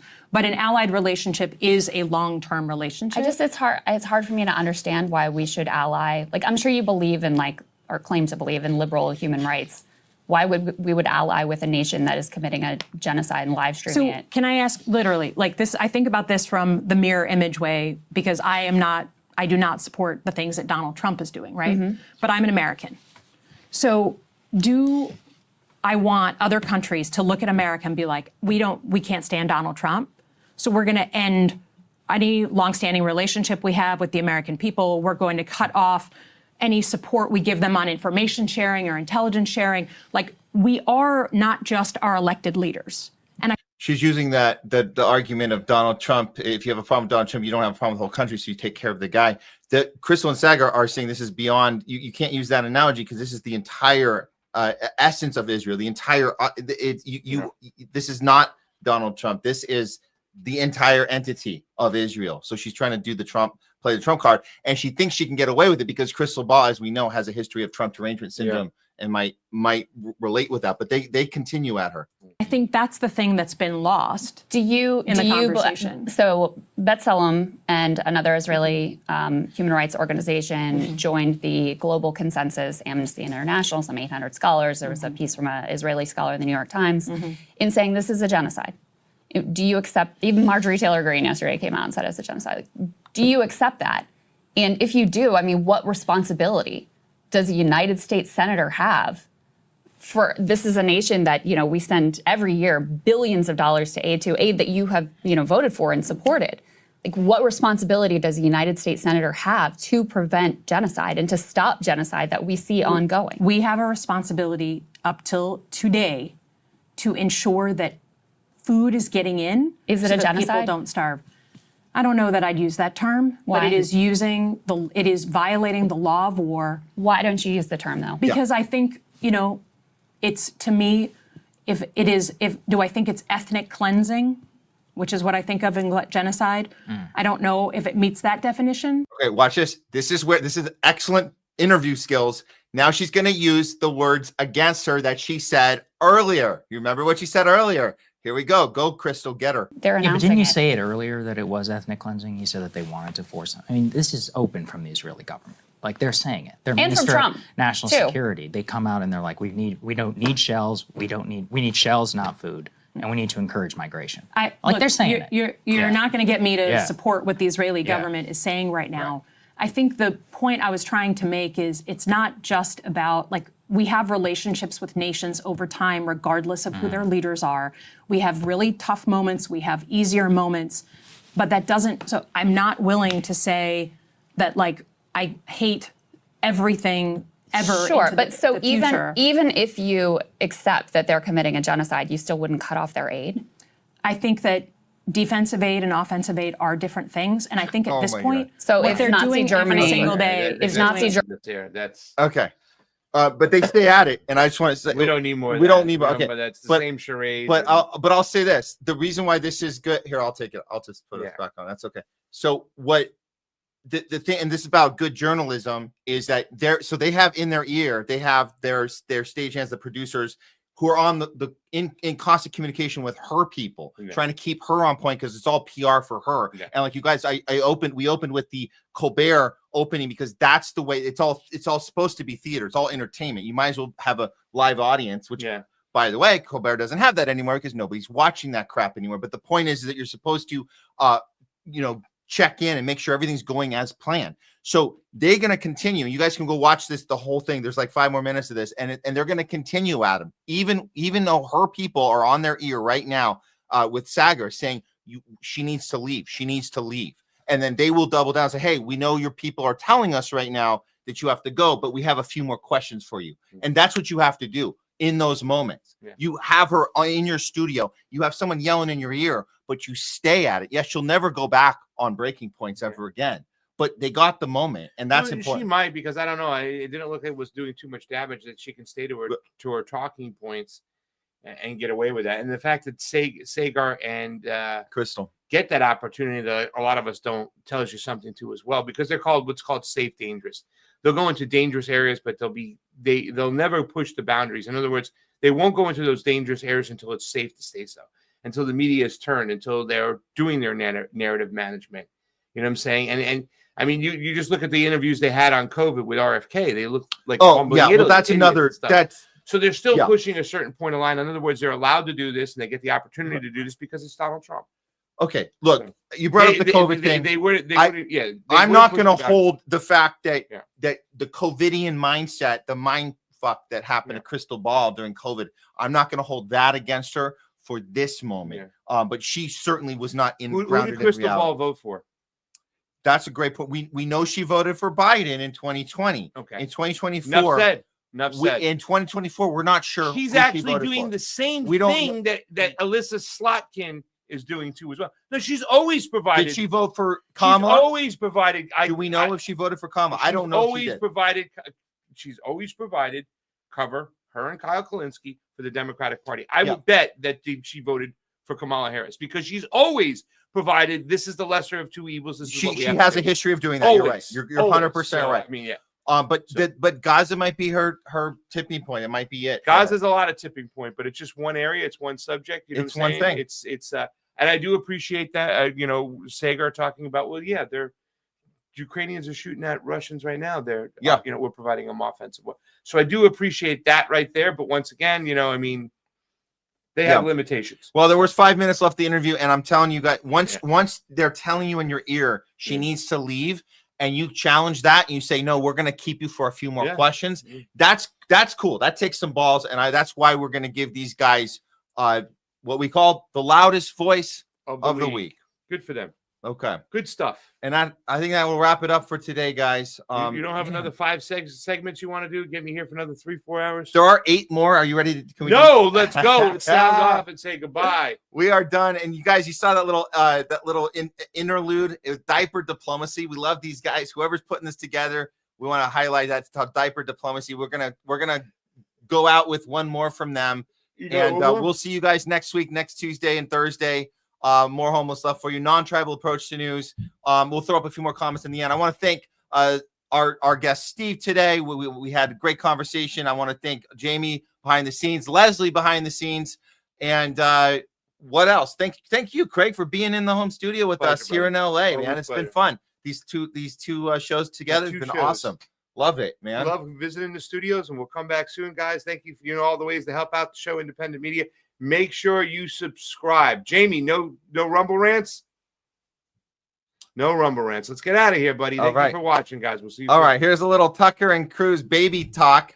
Ted Cruz and Tucker on your way out, guys. Remember, always go out the world with courage, conviction, and above all else, principle. Power to the people and free Palestine. We'll see you guys next time. Population at all? No, I don't know the population. You don't know the population of the country you seek to topple?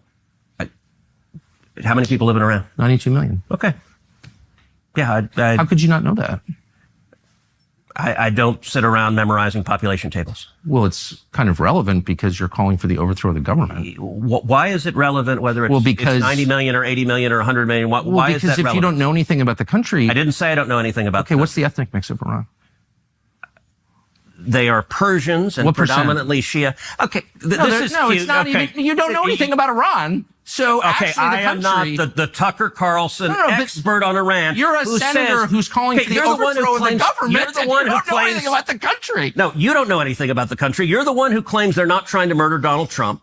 You're the one who can't figure out if it was a good idea to kill General Soleimani, and you said it was bad. You don't believe they're trying to murder Trump? Yes, I do. Because you're not calling for military strikes against them in retaliation. And if you really believe that... We're carrying out military strikes today. You said Israel was. Right, with our help.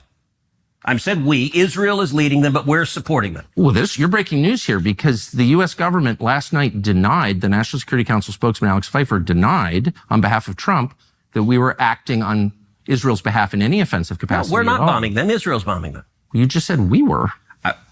We are supporting This is Israel. high stakes. You're a senator. If you're saying the United States government is at war with Iran right now, people are listening. Okay.